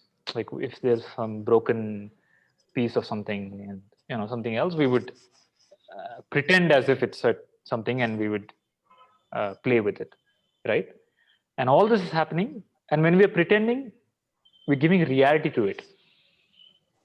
Okay, so we're pretending this is a horse, and this is a tiger, and this is a dragon, and this is Goku, and all that. Nothing is there. The child is imagining. In the same way, Brahman is also imagining. Why Brahman is imagining? Because in imagination, nothing happens to you. See, you fearlessly dream, right? You go into sleep, you dream, you go to Paris, and you fly on the magic carpet and all that, and you fall from the magic carpet. All that is you allow it. And who is creating all that? Your own mind. Let's say you had a dream tonight, where you were in Paris, and Aladdin came and he took you on a flying carpet. And while flying through Paris in the flying carpet, you fell down and you broke your legs. Who is creating all this? The child. No, yeah, you dreamt. No, I'm talking about your dream. Right. In your dream, who is creating all this? Is there really Paris? No, Is there it's the really mind. No, the mind is creating. No, the mind is creating the pain. Mind is creating the experience. Mind is creating the duality. Everything mind is creating. The mind is creating, and is also taking a role in it, and playing as if it doesn't know, because it knows nothing is happening. Right. If it was real, will you do it? In the waking state, will you cut yourself? Because you know it's a permanent damage. Lifelong, I can't use the finger if you cut your finger, right? When you know something is unreal, will you have any boundary? No. You will allow your imagination to explode. That is what is called Maya. Brahman is infinite imagination. Okay, you can't comprehend how vast or how creative the mind, the universal mind is. It is infinite. It is just beyond your capability, or beyond anybody's capability. Okay, and it is allowed free because nothing is real. That's why in Brahman you find duality. There is day and night. There is evil and there is good. There is fame and there is loss. There is poverty, there is richness. There is pleasure, there is pain. There is suffering, there is joy. Everything is there because nothing happens to Brahman. Right. Everything is allowed. Even beer is allowed. Even Amrita is allowed. Okay, even disease is allowed. Even strength is allowed. There is a Gnani is there, Agnani is there. Both are allowed. Right. In Brahman, everything is only imagination and nothing is real. So the imagination is infinite. That is what is called as Prakriti. Okay, that's called Devi. So Brahman is like Shiva. We can call it as Shiva. And the dream is called as, the creation is called as Prakriti, Devi. Shiva and Shakti. Shakti is infinite creativity of Shiva. And you can't separate them. The traditional example is given is dance and the dancer. You cannot separate the dance and the dancer. If the dancer stops dancing, he's not called a dancer. Okay, so dance is the creation. Brahman is Shiva, the dancer. So in first thing to understand is the creation is only the dream of Brahman, Narayana. That's why Narayana is sleeping. Nothing has really happened. But you say, I experience as real. For Brahman, maybe nothing has happened. But for me, it is happening. For me, it is real. I am going through birth. I'm going through childhood. I'm going through adolescence. I'm going through stress of being an adult. And then I'll go through old age. Then I'll go through death. The person who's still I am going through is the Chidabhasa. Chidabhasa associated with body and mind. If the Chidabhasa is associated with Brahman, you will never say I am going through. The Gnani will never say I am going through. Gnani will, if you ask about I am, he'll just, there's nothing to talk about I am. About me, I cannot talk. The body and mind is living its whatever it's designed for. What it is designed for, I already told you. Sanchita, prarabdha, kriyamana, agami. What you're going through now is your prarabdha karma. Why you got prarabdha karma? Because you thought you were the doer. Because the Chidabhasa taught that Chidabhasa is the doer. But who is the real doer? Brahman. The Prakriti is the doer. It's just like a machine. Machine is doing. You disassociate with, you drop the, because of Gnana, you identify as Brahman, and the Sanchita karma is lost, is burnt out. Whatever prarabdha is there will continue. Then the thought about the world is suffering, the billions of jivas are suffering is false. That is only, have you experienced any other jiva suffering? Yeah, I mean, you have experienced.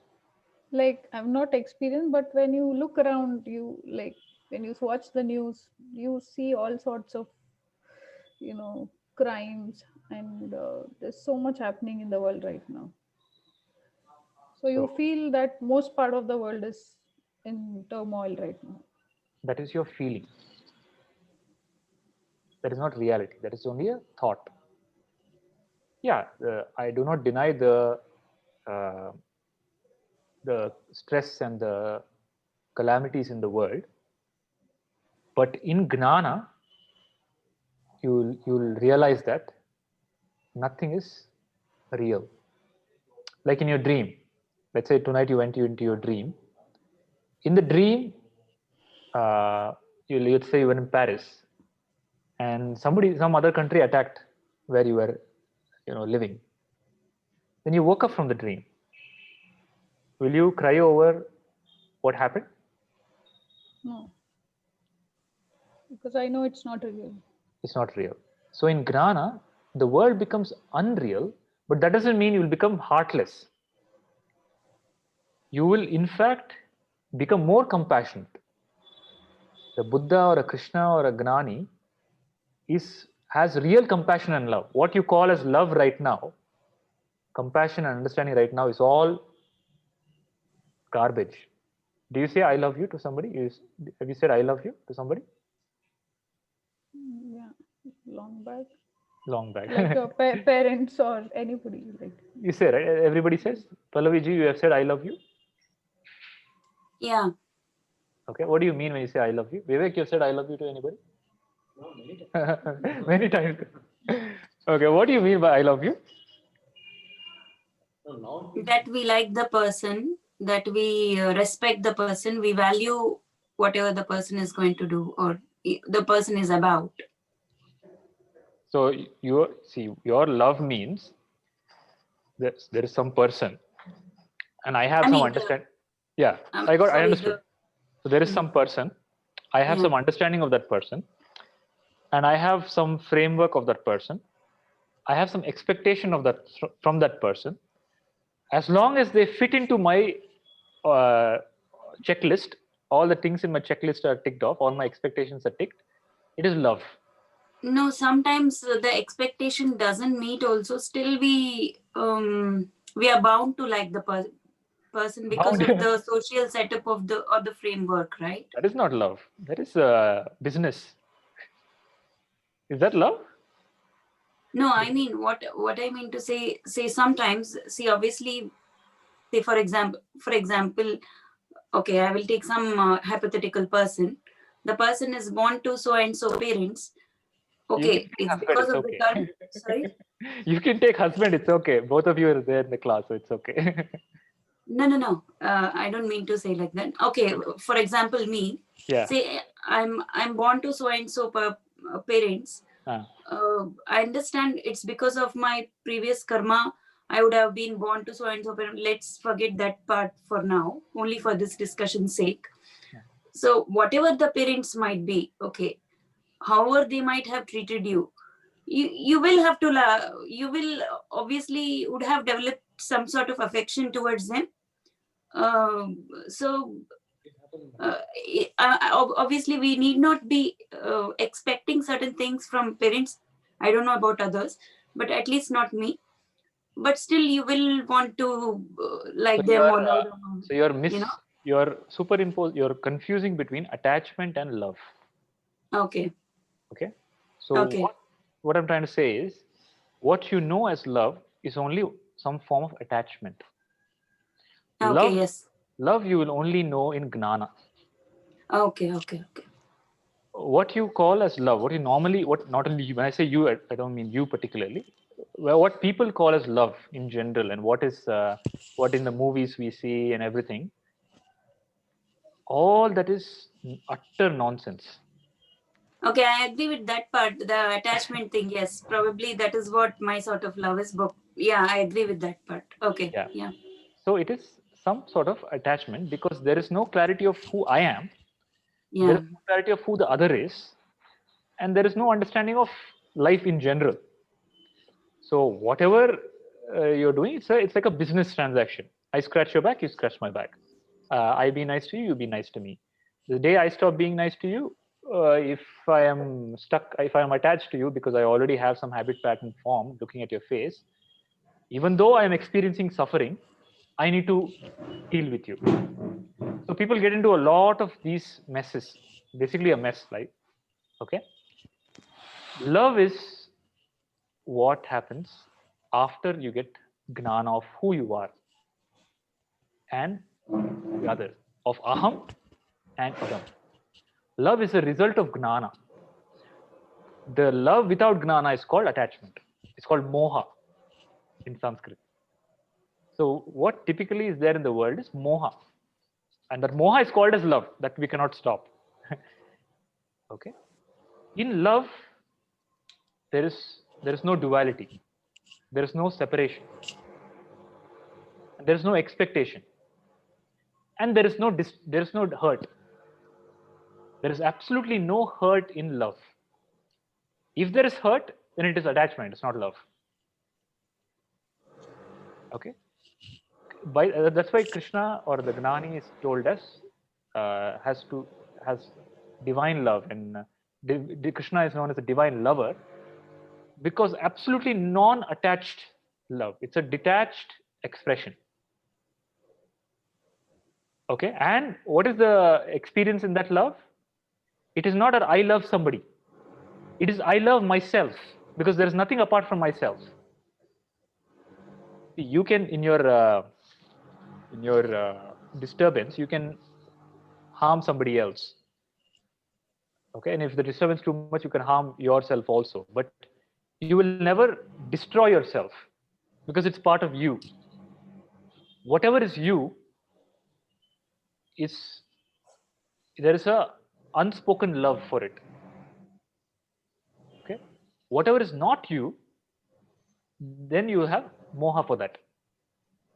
So generally, your notion is this is me, that is not me, and there is whatever is not me can always threaten me in some way.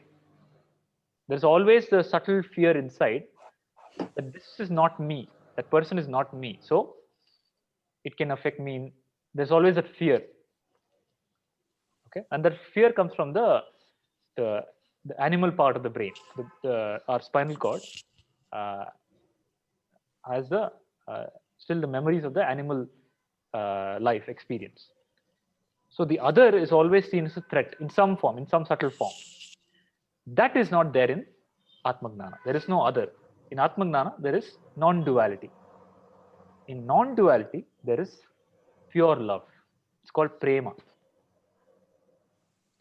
So you will see the world with the eyes of prema, and what that time you will be more responsive and more apt. Your actions will be more apt to the world. So you had this conversation started because we see there's so much suffering in the world. We see so many things. Most of it is only our mental projection. There is something happening there, But for whatever is happening there, what is required is a loving response, which doesn't come out because of your mental biases. Okay, sorry. I want to interrupt. Okay, I would not consider my case. I have seen, I don't want to tell my, okay, I've seen certain examples where a mother is very, very dedicated towards their children, that she would do anything for their children. That is love, right? I mean, she's not expecting anything in return. I've seen cases where the children have not really even given anything back to her. In spite of that, she would still be very if you, in your words, attached towards them. So that is love, right? She's not expecting anything return, right? So I would not tell my name because I expect something for my son. At least for now. So in whatever, general, I've seen people in general, being like whatever that. the mother has, Yeah. that's true. The mother's love is considered as the highest love, because no matter how the child is, traditionally, the mother is giving to the child, but it's still my child. The mother doesn't give to other neighbor's child. It is my child, and there is always subtle expectation. It's not free from expectation, and there is always hurt, because nobody ever in the world can meet somebody else's expectation, be it anybody for that matter. The most powerful of the powerful person cannot meet somebody else's expectation. So whatever the mother has is only a small amsha of the true love. It is not real love in that sense. It is still moha only. You can call it a better moha, that's all. Okay. Only in gnana there is overflowing love. Only when there is no individual can there be love. And in Glana, there is no individual. There's no longer individual. The individual is gone. The ego is gone. As long as the ego is there, the love is only words. In Gnana, there is no ego. There is love. There is happiness and there is love. And in Gnana, there is also no, your suffering goes, and also the projection of suffering on the world also goes. That's why when Buddha got enlightened, somebody asked him, what do you experience? He said, when I got enlightened, I realized that the whole world is enlightened. The whole world is Buddha. Before I was thinking, now there are only some Gnanis, some Buddhas. I have to become a Buddha. Now I realized I was always a Buddha.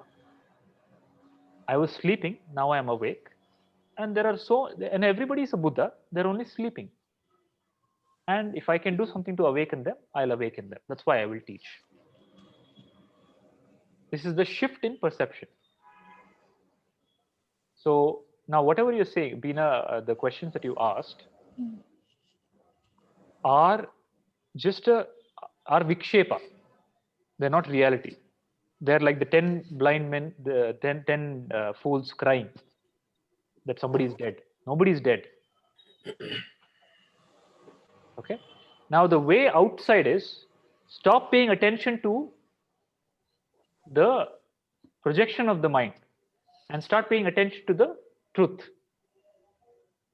See, there is no end. You can go on telling the world is, this is happening in the world, this is happening. After all these things get resolved, I'll get enlightened. It will never happen. So what are you waiting? You're waiting for all the problems to get solved in the world so you'll get enlightened? These problems were there all the time. Krishna's time also there. Buddha's time were also there. Ramakrishna Paramahamsa's time also was there. For any master's time, they were there. The world was always the same. The world was never free from suffering. And without the suffering, there is no enlightenment. How will people get enlightened? So what you need to say now is, you have choice. You either pay attention to the darkness or to the light. It's a choice. And the message of the Gita and the Upanishads and the Guru is pay attention to the to the light, realize the light, and live in the light. Become light to the world. Become the Jyoti. Okay? Otherwise, you're part of the problem. You understand? And there is no end. Trust me, there is no end to thinking about the world. You can go, you can get pulled down, and it's a bottomless pit. You can't imagine how low you can go. You can't imagine how horrible human beings can become. That is the potential of human birth. Human can become asura. They can do the worst of the worst actions, or they can become divine. They can become Buddha. It's a choice. What do you want to do? Krishnaji, is the flip side true as well? I mean, I know you said there is suffering and all of that, but that is bound to be there, and then as much as possible acknowledge or do what is possible or remain detached. I think that was my message. But is the opposite true as well, where somebody realizes that that you're not what you are, but then still indulge in the world passionately. Absolutely. Realization does not mean non-indulgence with the world. That's what I said. Doesn't mean inaction. Realization means conscious action. The realized being will interact more with the world. He'll go deeper into the world. Okay, because it's his or her own self. And the actions of the speech and the thought of the realized one will no longer be from agnana. It will be from gnana. So Krishna or a Buddha for that matter, after realization, like I said, worked more with the world.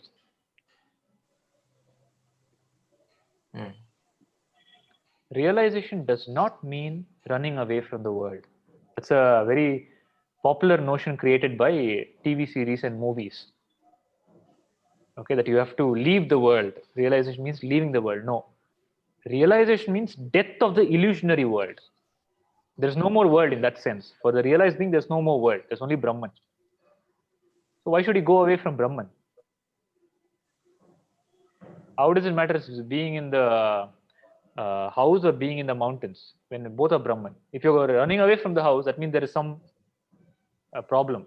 That means you're telling that the mind is operating. That's why Sri Shankaracharya told, Yogaratova Bhogaratova. The Gnani does not shake in yoga or bhoga. Even in samadhi, it's the same. Even if he's bhoga, enjoying alcohol, even then he's the same. Okay. There was a master called Nisargadatta Maharaj, whose post I share on the group sometimes. He used to smoke. So there are many Gnanis who smoke and drink. So people have a notion, Gnani means he has to behave like this. He should be always smiling. He should be very kind, very soft. Nothing like that. Okay, Gnani means to know that I am Brahman and body mind is not me. What has that got to do with interacting with the world or wearing a dress or behaving in a certain way? Right? So these are the misconceptions that is created by in the spiritual forum, wherein a human mind is trying to interpret the teaching of the Gnana. Then it becomes do this and don't do this. In Sanatana Dharma, there is no do this, don't do this. Okay? When you get Gnana, you'll do everything out of Gnana. The focus is on awakening. Wake up. Don't worry about the dream. Only focus on waking up. How will it help if you have rules in the dream? In the dream, you decide, I am not going to eat this kind of food. I'm going to go away from the world. All that doesn't make sense in the dream. Only focus on waking up. When you're awake in the dream, everything you'll enjoy. Yes, Bina? Yeah, so my question was related to this only. So you said the entire effort is to wake up. So most of the enlightened masters, what they're trying is to awaken people that this is a dream, and So my question was, now we are like doing the reverse process of, trying to wake up from the dream, then why this whole dream is going on? Wake up from the dream, you'll Right. know the answer. The only answer is waking up. Any dream answer won't satisfy you. I have so many answers. I already know the answer. No dream answer will satisfy you. Only waking up will truly satisfy you.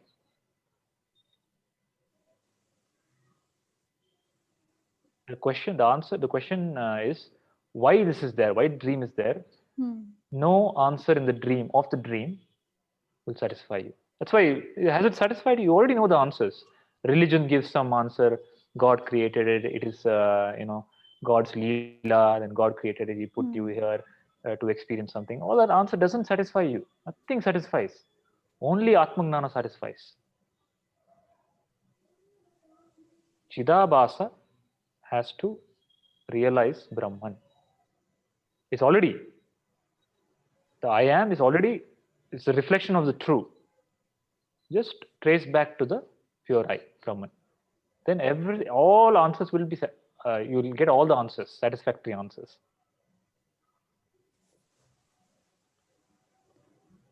So is this, if it is a dream, then is Brahman, is it dreaming consciously, or is it just happening by itself? Dream is always unconscious. The dream itself means unconsciousness. But in the dream, there is, so the dream itself is like a projection. Okay. And that's why it is shown that the Narayana is sleeping. What is Narayana sleeping on? Sheshanaga. Sheshanaga is a snake, no? The multiple-headed snake.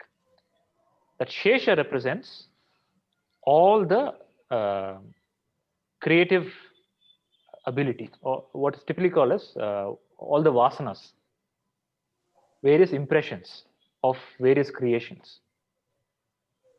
The leftovers of all, Shesha means what is leftover. That leftover, like how in the waking state, whatever is leftover experience on the waking state gets projected in your dream. Similarly, and everything is only imaginary, that nothing is real in Brahman. Brahman uses some existing data to project something. His projection, one part is awareness, and another part, the Narayana part, is completely, you can't say it's unaware, it's beyond awareness and unawareness. So in a way, Brahman is aware and he's unaware, both, because he's beyond. There is no way to understand it from thinking. What you need to do is hold on to the I am and realize who you are. Okay, then you'll be that Brahmavid, Brahmavai Bhavati. One who knows Brahman is Brahman. You be Brahman. Don't try to understand Brahman. All the people who try to understand Brahman give some, they get their own definition. Brahman is like this, he's sitting on top, he has a white beard, he has 4 hands, all different definitions come out. Never try to understand Brahman. Be Brahman. That's why Atma Gnana is the direct path. I'm giving you the direct teaching. Why do you still want to go roundabout? Directly go to Brahman. Is it clear, Beena? So we'll take up, because a lot of people missed Chidabhasa in this session, and it's quite important. We'll take up Chidabhasa again in the next session. We'll look at it from a different way and also introduce it to the others. Maybe then things will become more clear. We've already exceeded by 20 minutes. Any other doubts? Do we have time to take any other questions? Or are there any questions? Just one, Krishnaji, on the subtle body, once, there's 2 things actually, sorry. Yeah. And it's just it may not be related to this one topic. I was curious to know about the subtle body. Traditionally, we are taught about the subtle body after you have died. and then a subtle body is given a shape, during the rituals of after you're dead, in the first 10 days. Yeah. In the tradition, that's one thing that I wanted to kind of ask. What it's all about. I think you already answered about that in terms of mind, the leftover of the mind with the I am will still carry forward will go to another body. Yeah. I thought that was a subtle body that you were talking about, but I was trying to relate in my mind with that's what it is. Yeah. So there are three: causal, subtle, and gross. Okay. The mind itself cannot become gross in that sense. The grossest part of the mind is called body. The body is the mind in a way. You can't separate out, you can't say body and mind. Okay. The body is the gross form of the mind. Gross. And in the mind, what you experience as thoughts also is known as the mind. Then there is the subtle mind. Then there is the causal mind. Gross body, subtle body, causal body. So the gross body is the physical body. The subtle body is nothing but the mind. Then there is the causal body, which is the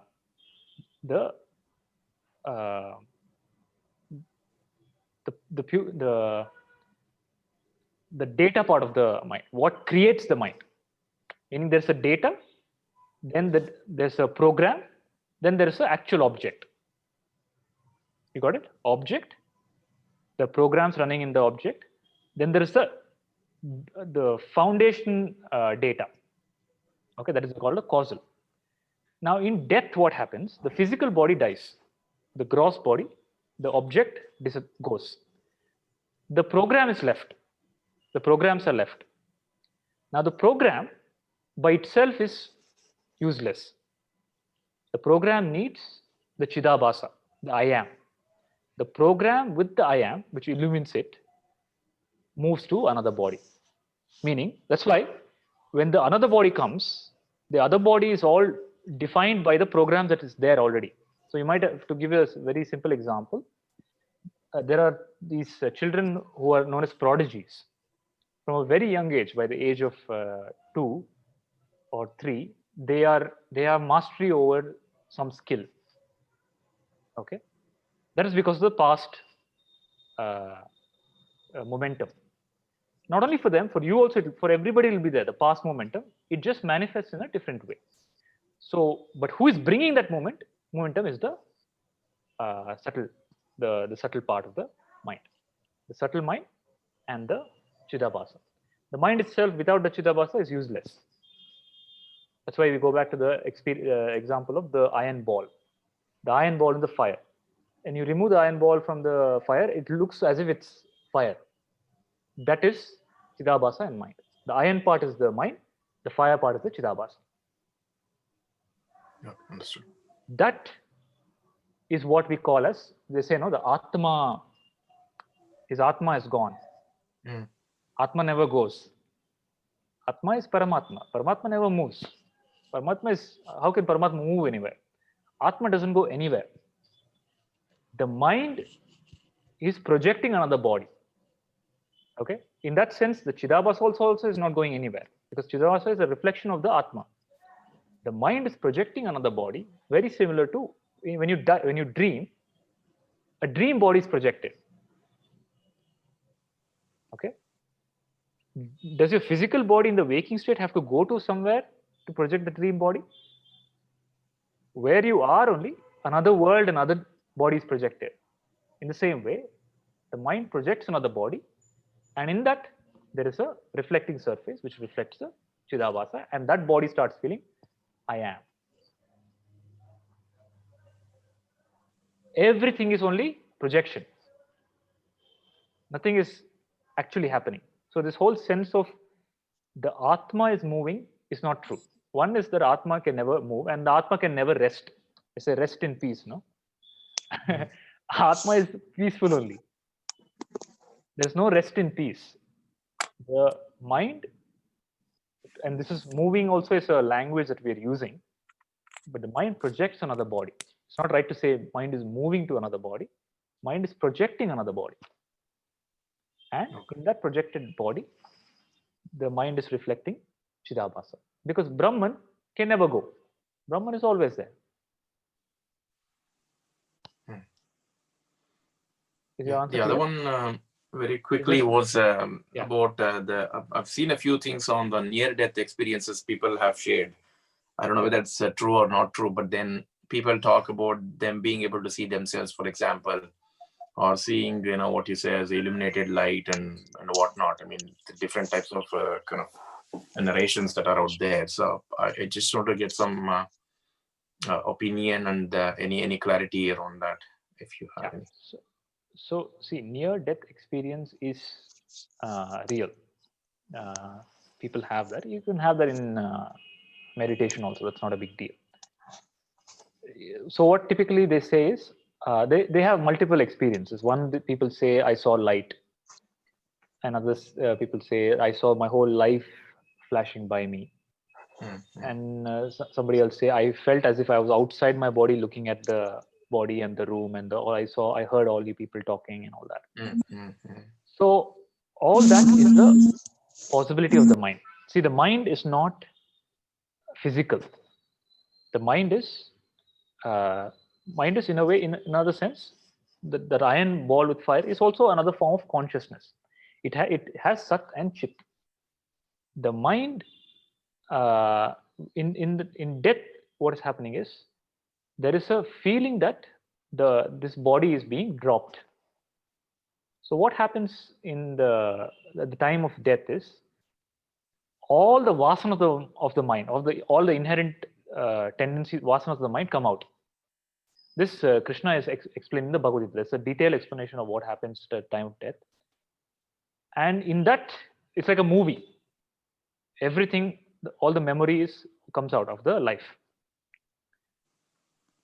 And whatever is the strongest, whatever vasana has the strongest momentum, becomes the input for the next body.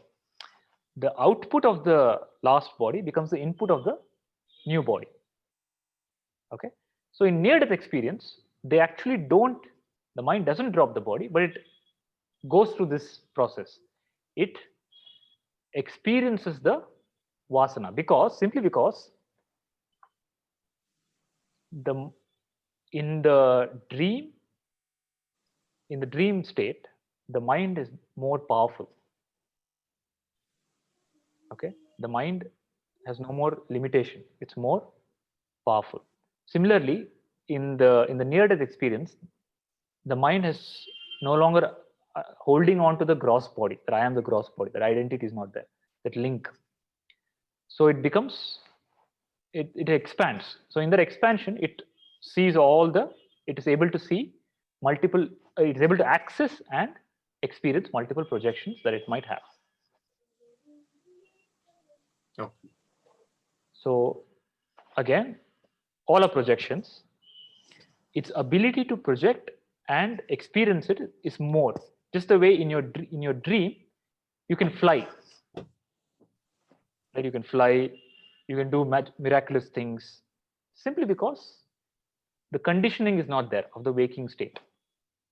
So in that state, whatever unconscious state the body is in, the person is in, their mental ability is more. And the near-death experience is possibility that the person actually had a near-death experience where it felt as if the body is being dropped, and because of that feeling, the mind unleashed the impressions. And depending on what kind of life they are led, they will see different kind of impressions. If the person has led a good life, they will experience as if they're experiencing heaven. Okay. Otherwise, they will experience, if they have obviously lived a disturbing life, they will experience hell. If they have lived constantly doing sadhana or something, they will see various other lokas. So all these things, whatever happens when the body dies, same thing will happen before the body is dying, almost dying. But they come back. They again come back. They can come back the same, or if it was a significant revelation, they can come transformed. What matters is how they've come back. Have they come back as the same idiot, or have they come back as a Gnani? Not Gnani, as a more wiser person. Okay. See, in Maya, everything has an answer. Every question has an answer in Maya. So you don't have to be disheartened at all. But no question, no answer is real. Because no question is real. We are talking about near-death experience of somebody. I read this, I saw this. Everything is conceptual. Nothing is real. That is why Brahma Satya, Jagat Mithya. Enough of this projection. I want mukti from it. I want to go out of it. That is our focus in the satsang. That's why it's called a satsang, where the only focus is sat, truth. And all the other answers are some comfort for your mind. Okay, take the answer. Fine.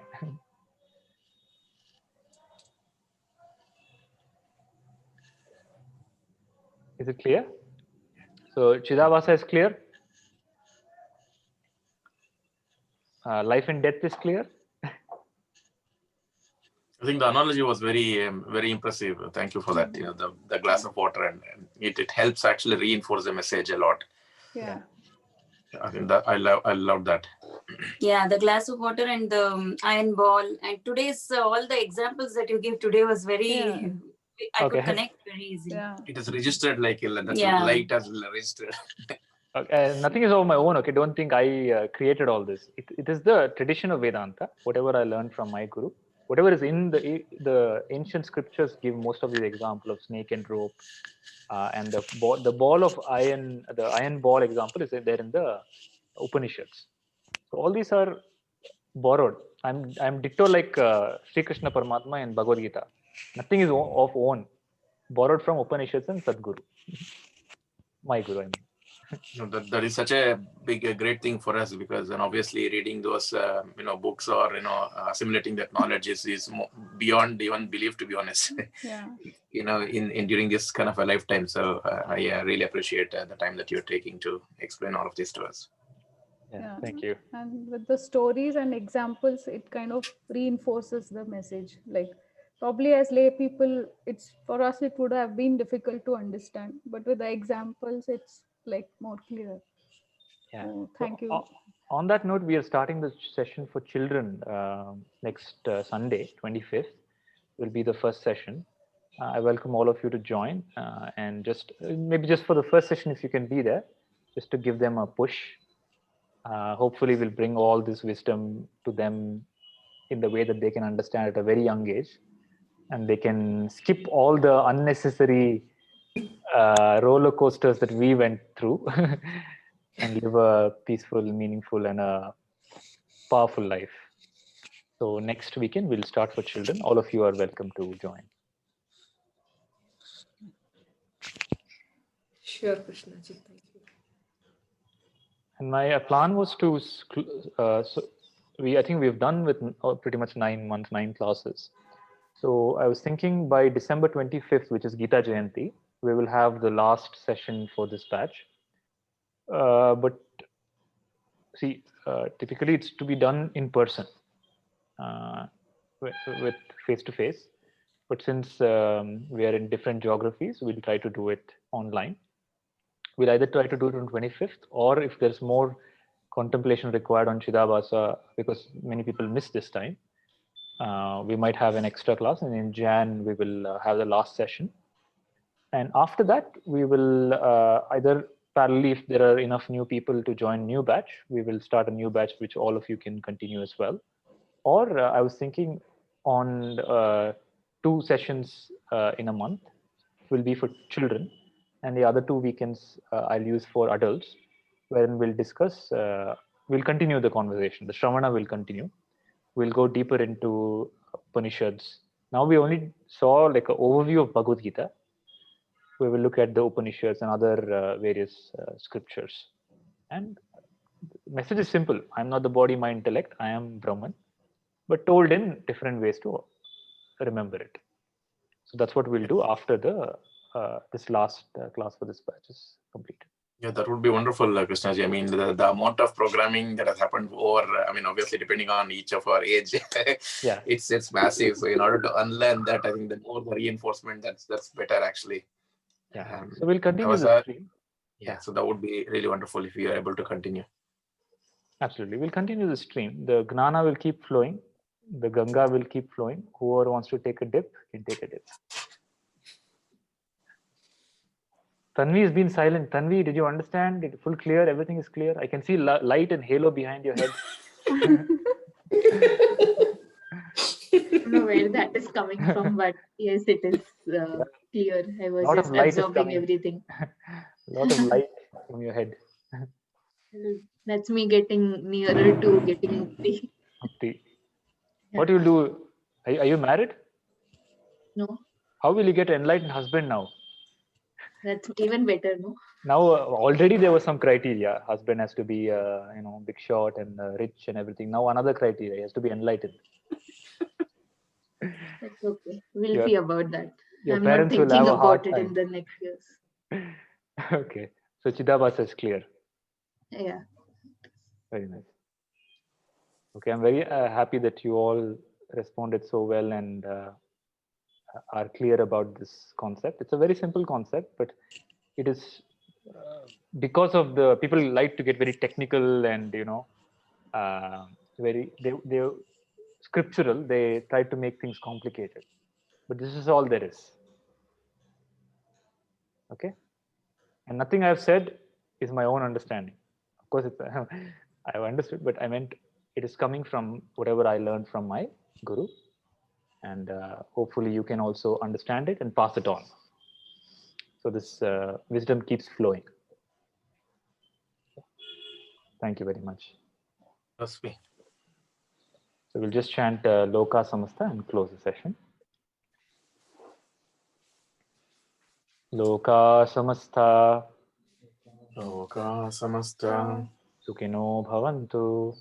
sukhino bhavantu. Loka Samasta Loka samasta Sukhino Bhavantu. sukhino bhavantu. Harihi Om. Harihi Om. Shri Gurubhyo Namaha. Shri Gurubhyo Namaha. Harihi Om. Harihi Om. Okay.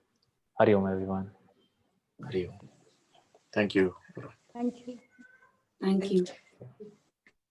Thank you.